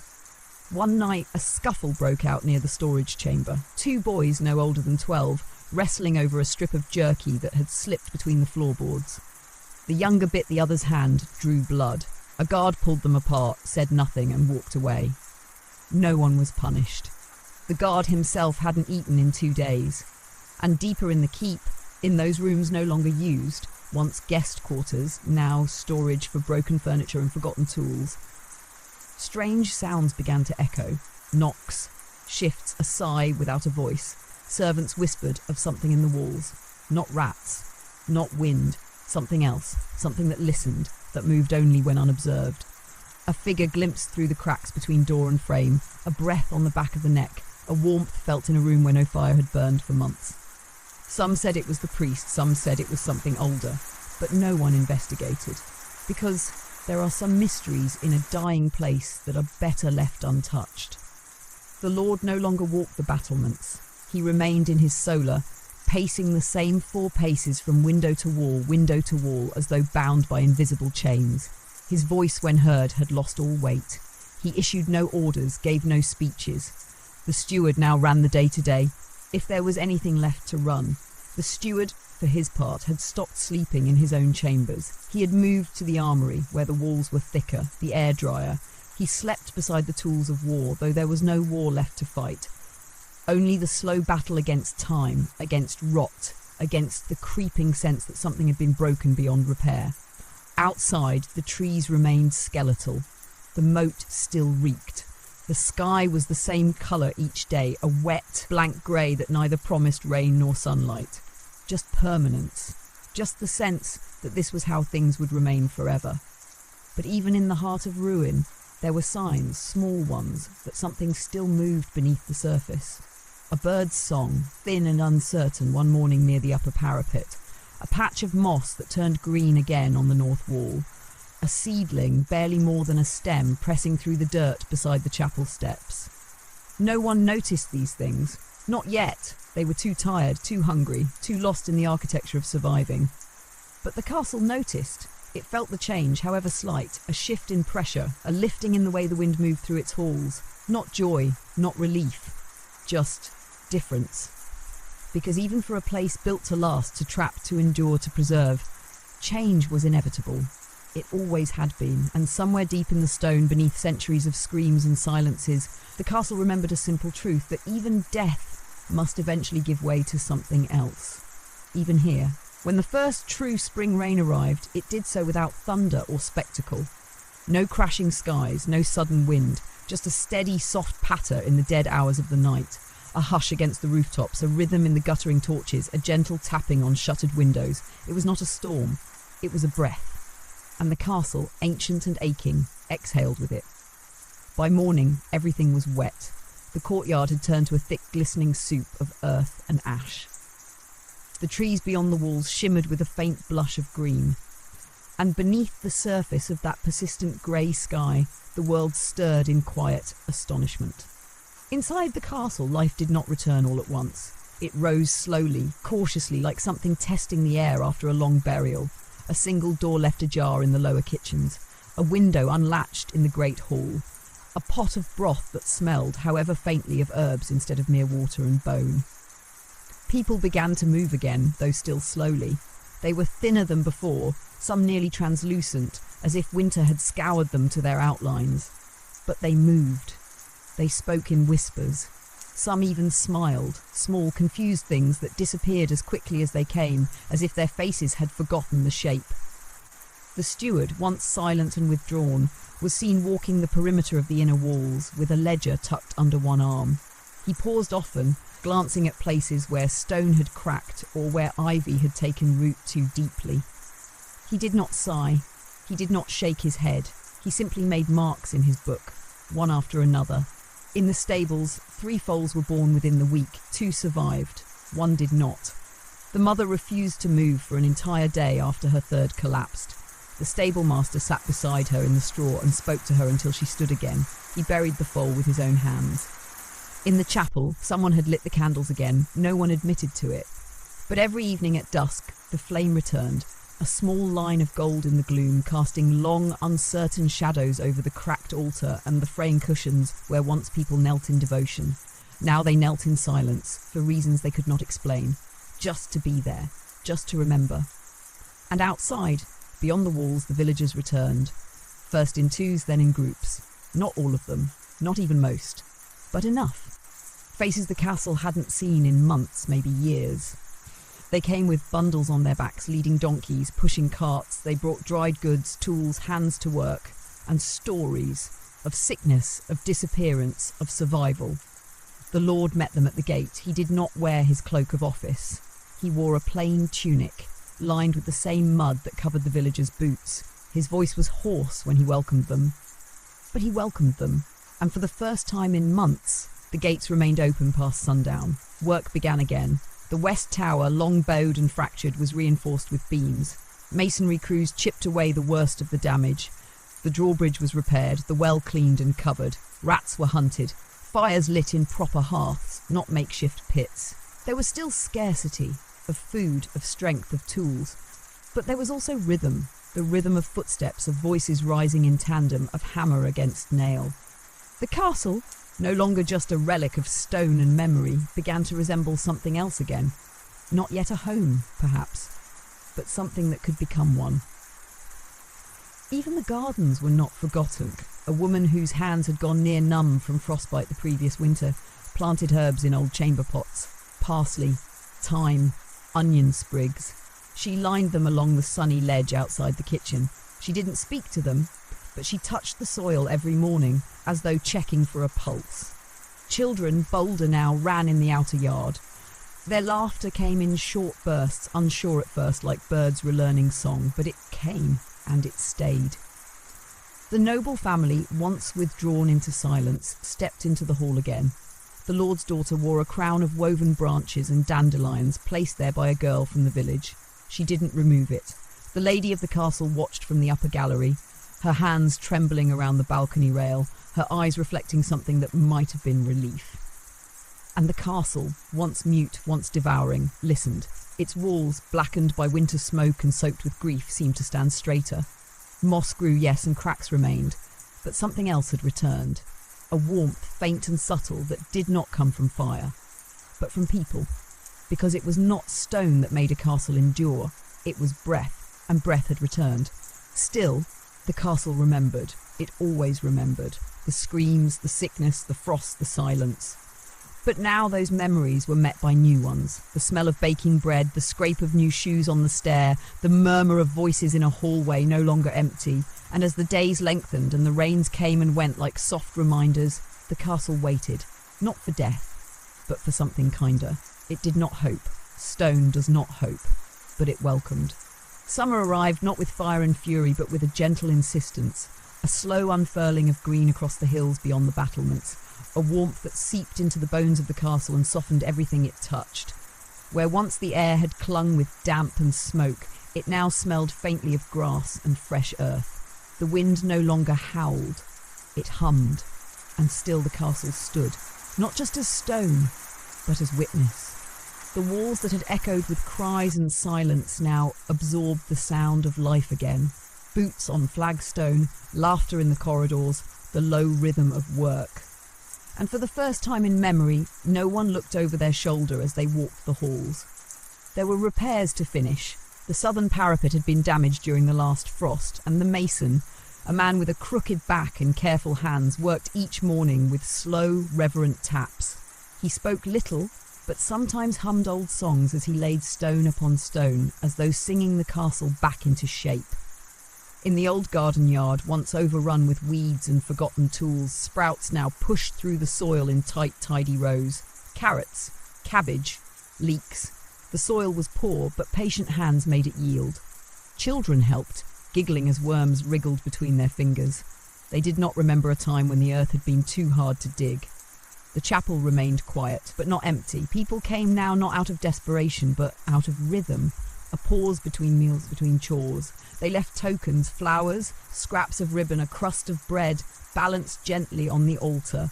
Not offerings of fear, but of thanks, for surviving, for remaining. The noble family hosted a feast, small, modest, but real. Long tables were brought to the courtyard. The sun overhead was warm but merciful. There was soup, fresh bread, a few apples sliced and shared. A jug of wine, watered down but still sweet. The people sat together, side by side, without fear or ceremony.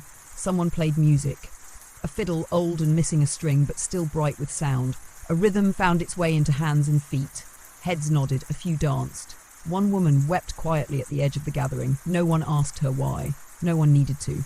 The Lord spoke a few words. Nothing grand, just gratitude.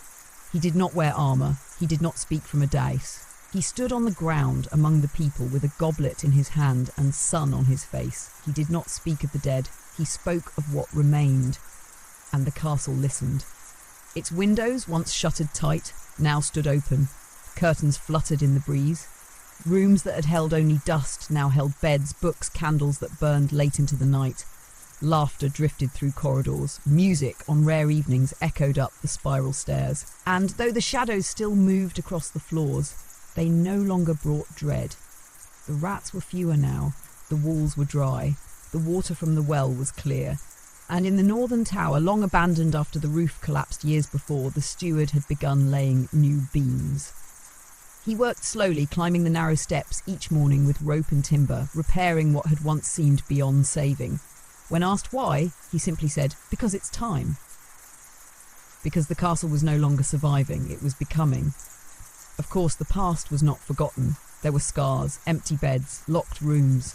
The west tower still bore the long, silent crack that had split it during the last great frost. No one tried to fix it. No one had to. It remained as it was, a reminder.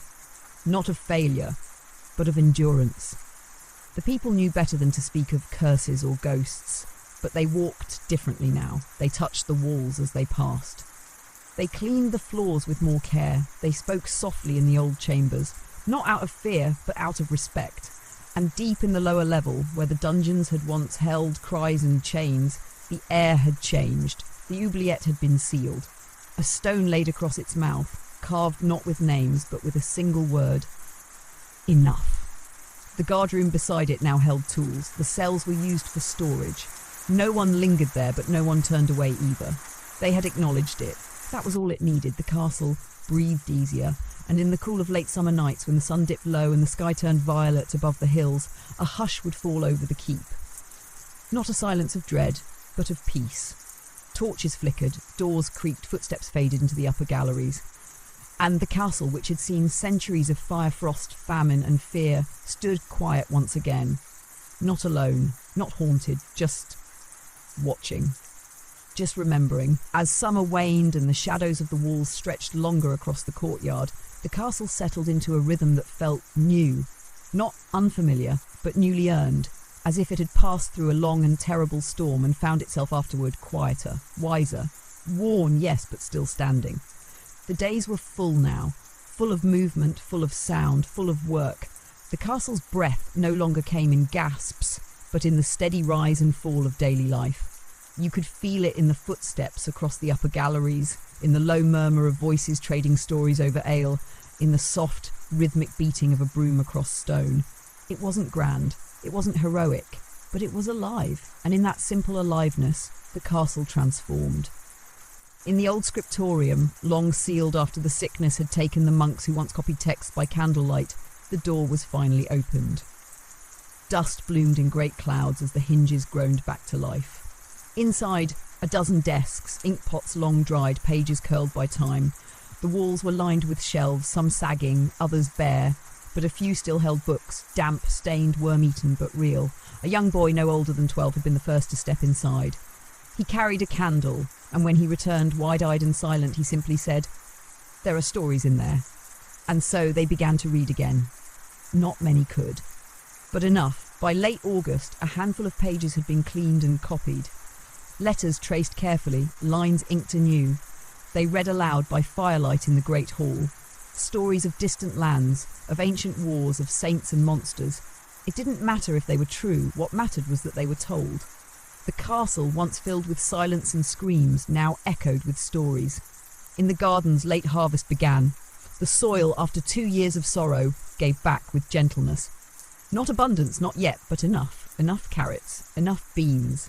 A few gourds, their bright skins gleaming like lanterns in the afternoon sun. People began to sing again, while working, while sweeping, while cooking. They weren't songs of celebration, but songs of memory. Verses passed from mothers to daughters, fathers to sons. Some were lullabies, some were work chants. One old woman sang only when alone, standing beside the chapel door, looking up at the sky. She never shared the words, but everyone listened. The noble family changed too. The lord, once distant and weary, spent time among the workers now. Not always speaking, often just watching. He carried no sword. He wore no crest. Just a plain belt knife, a walking stick, and the air of a man who understood finally what his castle had been through.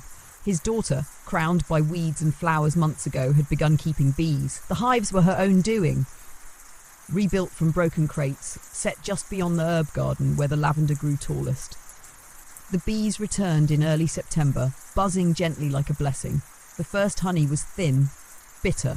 Still, it was honey. She offered a spoonful to the steward, who hadn't tasted sweetness in 2 years.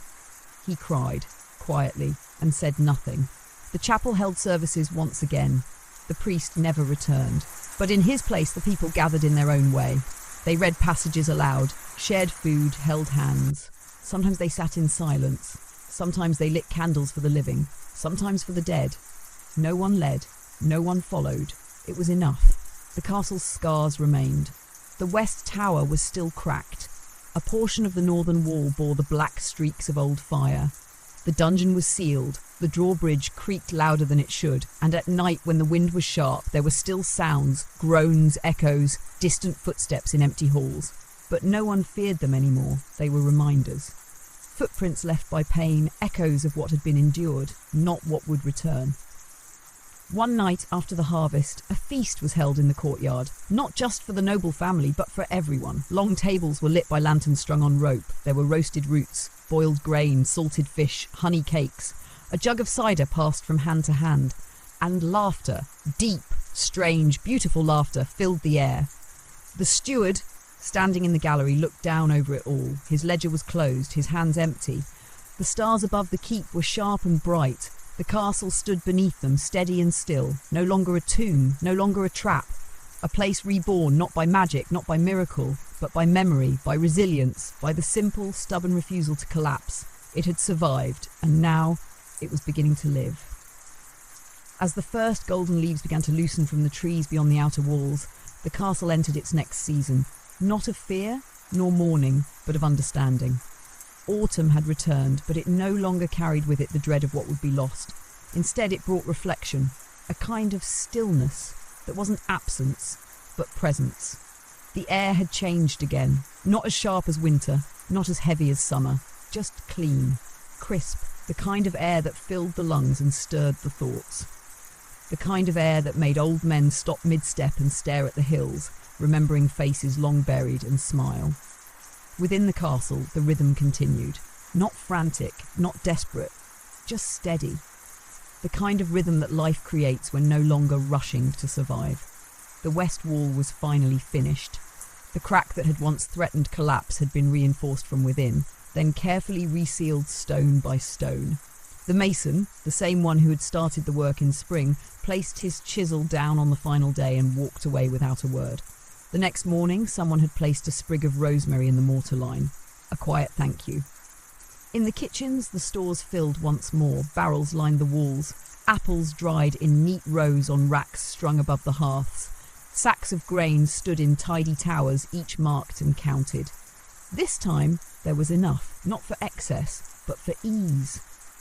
The cook hummed while she worked. The scullery boys no longer fought over scraps. And in the gardens, the last of the root vegetables were pulled, dirt clinging stubbornly to their skins. The bees had slowed, retreating into their hives with heavy bellies and full combs. The young girl who had tended them wrapped the hives in cloth and whispered to them softly as she worked. "Sleep well," she said. "We made it." The chapel saw more light now than ever before. Someone had cleaned the windows. Someone had repaired the roof. No one said who. The candles were lit every evening, even if no one came. Sometimes people did. To sit, to pray, to rest. One man carved the names of the lost into the underside of a bench, not where others would see, but where his own hands could find them. In the courtyard, a tree that had been half dead the year before now bore bright orange leaves. It was just one tree. It had never given fruit, but it stood tall now, as if remembering how, and the people changed too. Faces that once wore only exhaustion now bore something else. Not joy, not exactly, but depth, a softness in the eyes, a readiness to listen, a willingness to stop and speak, a knowing. The noble family had become a part of that rhythm. The Lord no longer ruled from a distance, but from within. Sleeves rolled up, hands often calloused. His daughter helped with harvest. The steward, once a man of numbers and worry, now walked with a slower pace, sometimes even whistling. And the castle, ancient and unspeaking, felt it all. It held the echoes of old screams, yes. It remembered fire and fever and famine, but it also remembered this, The quiet thud of feet across clean stone, the creak of wooden chairs beside hearths, the sound of bread breaking, the breath of a sleeping child. In the northern tower, a new bell was installed, not a war bell, not a funeral bell, a soft one cast by hand, raised by rope and pulley, rung at sunrise and dusk. Its voice was gentle, not to summon but to remind that the day had begun, that the day had ended, that there was still time between the two. The castle had become more than walls now, more than a fortress. It had become a keeper of life, not untouched by sorrow but not ruled by it either. The dungeons remained sealed. The oubliette untouched, not out of fear but out of choice. A decision that said, we remember but we do not return. Some nights the wind still carried strange sounds. A door creaked where none had opened, a whisper echoed without source. But no one fled, no one trembled, because they had learned that some ghosts do not come to haunt. They come to bear witness, to watch what becomes of a place that once fell apart and was slowly, patiently, lovingly put back together. Autumn deepened. The hills beyond the battlements glowed with rust and gold. Smoke curled from chimneys in even plumes. A flock of birds passed over the rooftops in perfect silence, casting fleeting shadows on the moss-covered tiles, and below them the castle breathed. Not with pain, but with peace. As the final leaves fell from the trees and danced across the courtyard stones, the castle stood beneath a soft grey sky, the kind that dimmed the sun without extinguishing it, that held the scent of cold on the breeze and reminded every soul inside that another winter was coming. But this time, it did not bring fear. It brought preparation. Not the frantic kind born of desperation, but the slow, deliberate readiness of a people who had learned, not only from hunger and silence, but from survival. The granary was full now, sealed tight with waxed cloth and cedar to keep the rats away. The root cellar, once a chamber of rot, now smelled faintly of earth and onion. Dried herbs hung in bunches above the hearths, and jars of preserved fruit lined the shelves of the kitchen, glowing amber in the late autumn light. The castle had become a home. Even its darkest corners had softened. The upper tower, long left to the pigeons, now held a quiet workshop where an old man carved chess pieces and combs. He did not speak often, but his hands were steady and his door was always open. Children would come sit beside him, watching as animals and saints took shape beneath his knife. The great hall had warmth again, not just from the fire, but from the gathering of people. Meals were still simple, but they were shared with ease. Folk laughed louder. They lingered after they ate, told stories, sang quietly. No one ate alone unless they wished to. Even the echoes in the corridor had changed. They no longer resembled footsteps from nowhere or the sighs of the dead. Now they simply sounded like life, like movement, like rhythm, like presence. The noble family no longer held themselves apart. The Lord's daughter, her hands calloused now from tending bees and planting seed, read aloud in the evenings from the old books salvaged from the scriptorium. Her voice was gentle, melodic, and it filled the room with something deeper than comfort, a sense of meaning. The steward began writing again, not ledgers, not inventories, but records, stories, memories. He wrote of the fire in the tower, of the sickness, of the silence that followed. He wrote of the feast, of the bees, of the sprouting gardens and the singing children. He wrote of the time the castle felt like it might not endure, and how it did.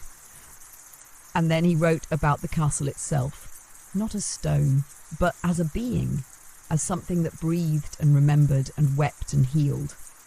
Because by now everyone knew the castle was not just the place they lived, it was something they lived with. It listened, it watched, it carried what they could not and bore witness to what they did not have the words to express.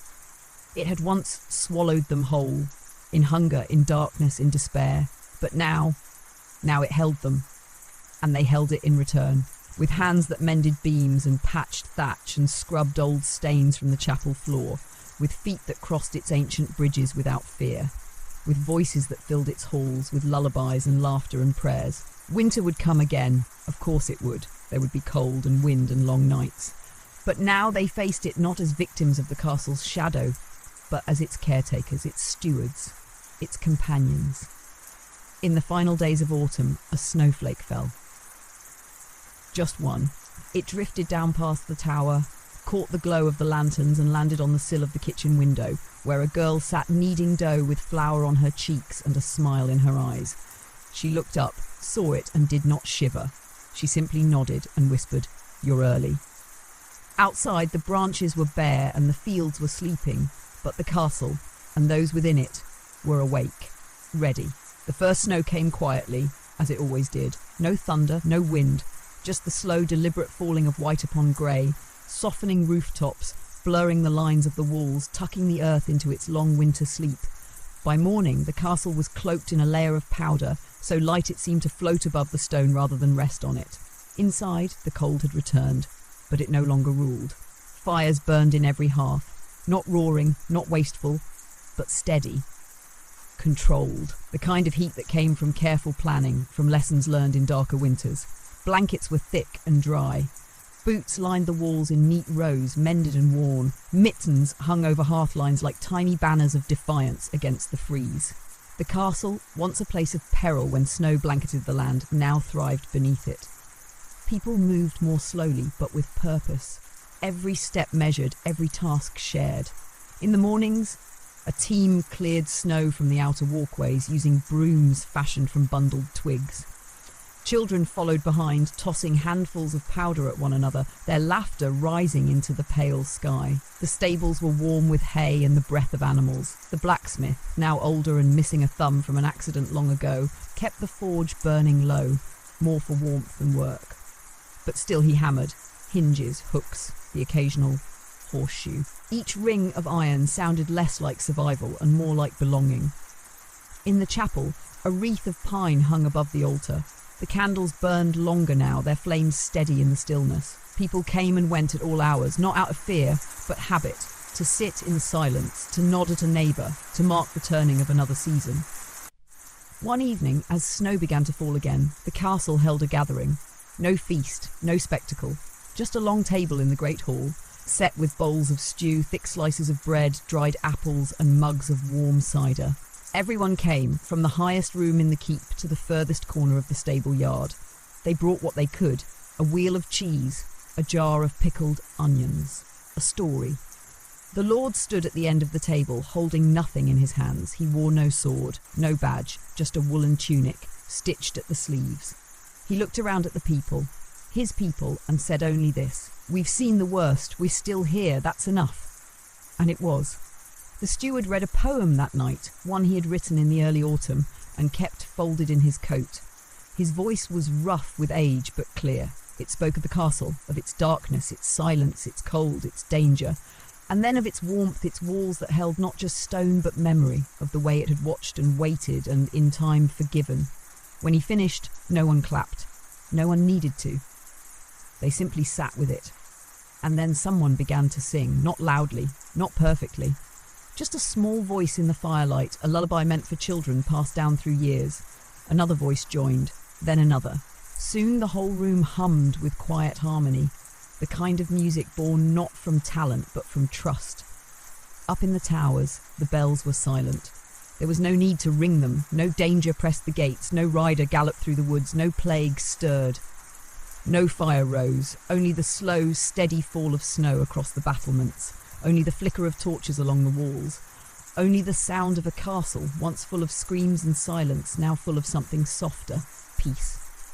Down in the courtyard, someone had built a small figure from snow, a knight, shaped from packed powder, holding a wooden spoon for a sword and wearing a tin helmet fashioned from a broken bowl.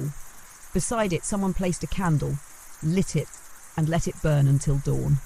No one claimed it. But in the morning, even as the snowman began to melt, the candle still glowed. And that was enough, because the castle had changed, not in stone, not in tower, but in spirit. It no longer held them prisoner, it held them close. And in that long, quiet winter, surrounded by snow and shadow and the soft breath of warmth behind every door, the castle finally became what it had never been before, a place worth returning to. Deep into the heart of winter, when the snow no longer surprised anyone and the night stretched like velvet across the sky, the castle entered a kind of stillness unlike any it had known before. It was not the stillness of fear nor of abandonment, but something gentler, something sacred. There were no more disasters, no fires, no sickness, no siege, just quiet routines, just breath and warmth and memory. The days passed slowly, marked not by bells or alarms, but by the rhythm of life itself, the rising of smoke from the chimneys, the crunch of snow beneath careful boots, the creak of wooden doors opening to let in the pale light of the morning. In the South Tower, a woman had taken to keeping a journal, not for survival or inventory, but simply to remember. She wrote about the snowfall, about the dreams she had each night, about the changing light on the stones of the chapel at different hours of the day. She wrote about the silence and how in time it had become not empty but full of footsteps, full of firelight, full of grace. She never signed her name. The pages were left open on a table each evening, and by morning someone had always read them. Sometimes they added their own lines. The castle had become a book, not one written in ink or bound in leather, but a living record of shared experience, a tapestry of small kindnesses, of survival, of forgiveness. Even the rooms once left closed had begun to open again. The chamber where the Lord's son had died, untouched for nearly 2 years, was opened one morning at sunrise. The window shutters had rusted in place. The air was musty, but the boy's small chair still sat beneath the window facing the east. No one wept, no one spoke. The Lord simply stood there for a long while, his hands clasped behind his back. Then he turned and left the door unlatched behind him. In the old armoury, laughter returned. Not the thunderous laughter of drunken knights, but the quiet, shared kind between 2 boys pretending a broom was a lance, or a young girl trying on a helmet twice the size of her head. The armour no longer served for war. It had grown too worn, too thin, but now it taught stories instead.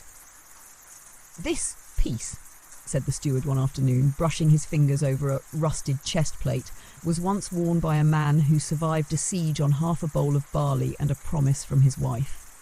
The children listened with wide eyes. They asked if the man was still alive. "He is," the steward said, tapping his own chest with a small weathered smile. The castle's voice had changed. Where once it echoed with howls and grinding iron, now it breathed with quiet song. The floorboards groaned not from collapse but from footsteps. The walls no longer leaked but whispered. When the wind passed through the halls, it did not shriek, it hummed.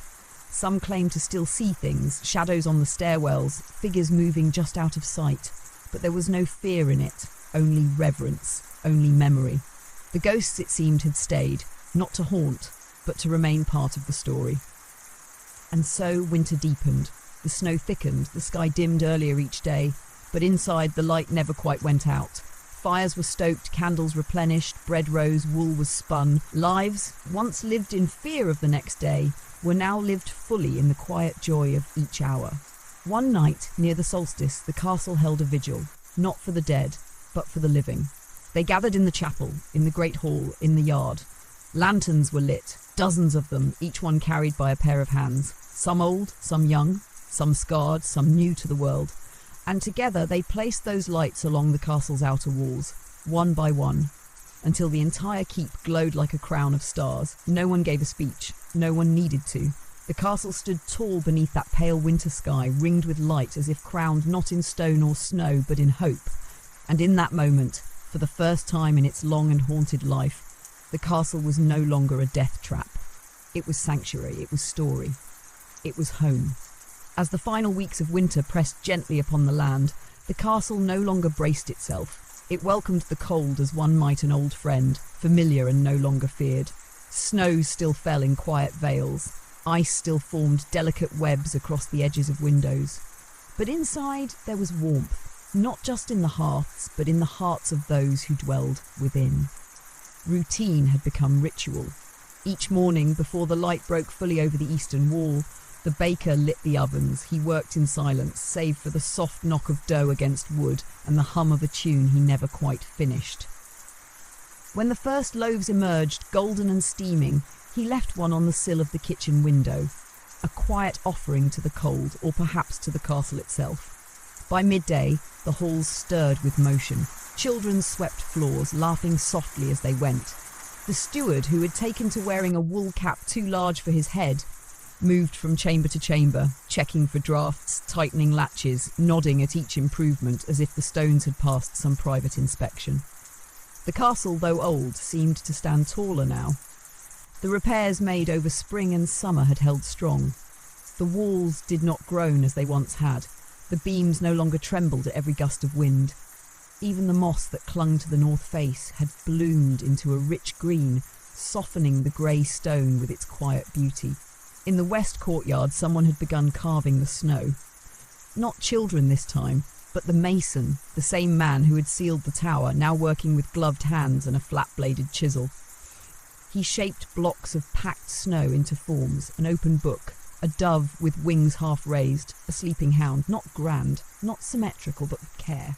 The castle watched in silence as each shape took form. No one asked why he did it, no one disturbed them. By the third week, the courtyard held 12 sculptures, one for each month that had passed since the last great winter. In the upper chambers, the Lord's daughter had started writing letters. Not to anyone in particular, just letters folded neatly, tied with bits of thread and left on windowsills or tucked beneath pew cushions. They bore no names, only thoughts, hopes, questions, reminders. One read, "If the snow returns next year, we will meet it together." Another, "The silence we feared became a song we learned to hum." Sometimes these letters were found, sometimes they vanished. It didn't matter. They weren't written to be answered, they were written to be kept. The castle, in turn, responded in its own quiet ways. A warm draught in a cold corridor, a door that opened easily where it once stuck, a beam of light landing just so on a worn page in the library. It was as if the stone itself had begun to care. And perhaps it had. The people spoke of it gently, not with superstition, not with fear, but with respect. The castle was not just stone anymore. It was story, and story, once given life, never truly stops listening. The chapel now held a book, a great leather-bound ledger placed upon a pedestal near the altar. It was not holy scripture, it was a chronicle, a place where anyone could write. At first, there were simple notes. "The snow is soft today." My father smiled for the first time in weeks. "The bees still sleep, I think they dream." But in time, those entries grew. Paragraphs, memories, even drawings. A recipe for winter tea. A list of names born since the last frost. The first green shoot spotted in a pot by the east wall. The castle became not just a shelter, but a keeper of time. And the time it kept was no longer measured in death or disaster, but in footsteps, in song, in flame. One afternoon, as the sun dipped low and the sky turned to pearl, the first birds returned.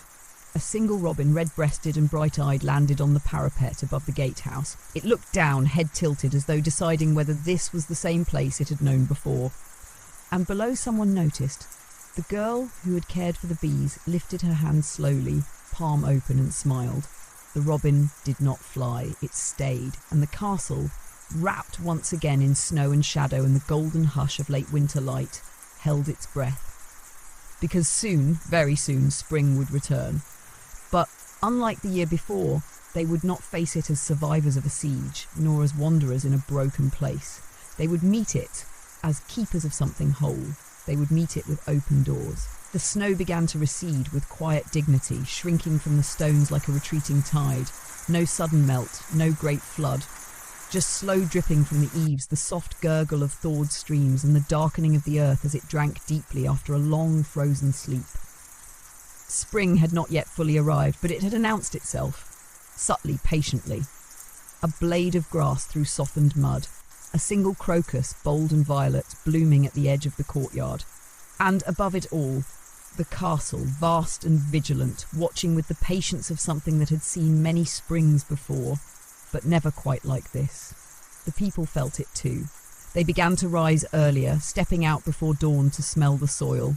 They spoke more easily, laughed more quickly, and lingered longer in doorways, coats half-buttoned, as if listening for something just beneath the surface of the world.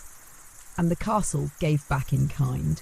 The walls, once weeping with condensation and sealed tight against winter's cruelty, now breathed freely. Windows were opened a crack, shutters drawn back. Sunlight, pale but promising, stretched across flagstones in long golden fingers. In the old orchard, neglected for nearly a generation, the trees stood gnarled and silent, but someone had begun to clear the ground beneath them. Dead branches were trimmed, stones moved. A boy with a crooked smile planted 3 saplings between the oldest trunks. He named them without telling anyone. He spoke to them when no one was looking. At the edge of the eastern rampart, a painter set up a stool each morning. Not a trained one, just a man who once coloured banners and now mixed pigments from ash, soot and wine. His canvas was rough linen, his brush was stiff. But the scenes he painted were gentle, a bowl of soup, a hand holding another, a child asleep beside a dog. The castle itself, not as it was, but as it now appeared in memory, softened by time and touched by light. People gathered around him in the evenings to see what he had made. They never critiqued, they never corrected, they only said thank you. And each night, the castle held them in silence, not cold, but peace. The bell still rang at dawn and dusk, but it was no longer a summons. It was a heartbeat, a mark of time. A reminder that something ancient still watched and still loved. In the library, once mouldy and forgotten, new scrolls had been added. Recipes, maps, poems. Someone had written a fable about the castle as a sleeping giant who only awoke when the world was kind. The story was silly, sweet, beautiful. It ended with the line, "And when he opened his eyes, the people were already waiting with lanterns and bread." No one knew who wrote it, but the steward read it aloud one evening by firelight, his voice shaking, and when he finished, he closed the scroll and said nothing more, and no one asked him to. Even the animals sensed the shift. The horses no longer paced their stalls, the dogs barked less at shadows, the ravens that once circled the towers in search of carrion now nested beneath the eaves, their calls less mournful, more curious. And beneath the ground, unseen but surely there, the roots remembered the footsteps, the digging, the weeping, and now the singing. Yes, people had begun to sing again, not because they needed to, because they could. Songs about nothing. Songs about mud and bees and broken spoons and the colour of sky after rain. Songs whispered while sweeping, murmured while mending, hummed in stairwells. One girl even sang to the castle itself, a lullaby in a language only she knew, offered each night as she passed through the main gate. The castle never answered, but one evening a stone dislodged itself from the upper wall above the gate. It fell harmlessly beside her, cracking open to reveal a fossil within. A curled fern, preserved for centuries. She kept it in her pocket, not as proof, but as promise. That beneath even the hardest surface, life waits. And when the ground finally softened for good, when the frost loosened its grip and the first rains came warm and steady, the people of the castle did not flinch. They opened the doors wide. They pulled the heavy iron gate without complaint. They stepped barefoot into the mud and smiled. It was not a grand rebirth. There were no banners, no declarations, only the sound of boots through puddles, the smell of damp soil and wood smoke, and the great silent truth carried by the walls themselves, that some fortresses are built to repel the world, but others, the rare ones, are built to hold it close. And so, as the first true spring day arrived, not hinted, not promised, but real and present, the castle stood beneath a sky so blue it seemed impossible, like a colour forgotten and suddenly remembered. The air was cool but not cold. The sun warmed the tops of the towers, and from every corner of the keep, something stirred, not in haste, not in fear, but in quiet, certain joy. The castle had endured, and now it had become. In the courtyard, the earth had finally yielded. Grass returned in tufts, softening the hard lines of stone. The snow sculptures had long melted, but in their place, wildflowers bloomed where no one had planted them. Yellow and white, blue and crimson, a chaos of colour born from the ground itself, as if nature had decided to decorate the castle in celebration. There was no festival that day, no pageantry. The people simply woke and knew. They carried chairs into the light, sat with bare feet on stone warmed by the sun, braided each other's hair, told stories that began not with once upon a time, but do you remember? Do you remember the winter with no bread? Do you remember the candle in the snow? Do you remember the tower that cracked? Yes, we remember, and still we are here. The steward took down the winter ledger that morning and closed it for the final time. Not with sadness, but with reverence. He placed it on a high shelf beside the records of births and maps of the land. He did not open a new book. Not yet. For the first time in years, there was nothing to account for, only to feel. The Lord, older now, slower in his step, walked the length of the battlements before breakfast. No guards followed him, no trumpets sounded. He wore no sword, only a simple coat with a frayed collar. He stopped midway, placed one hand on the sun-warmed stone, and closed his eyes.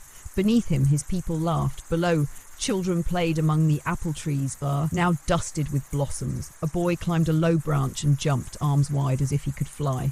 He didn't, but he landed in soft grass and laughed as if he had. A dog barked. A woman scolded the dog, then laughed too. It all echoed off the walls, not a cacophony, but a chorus.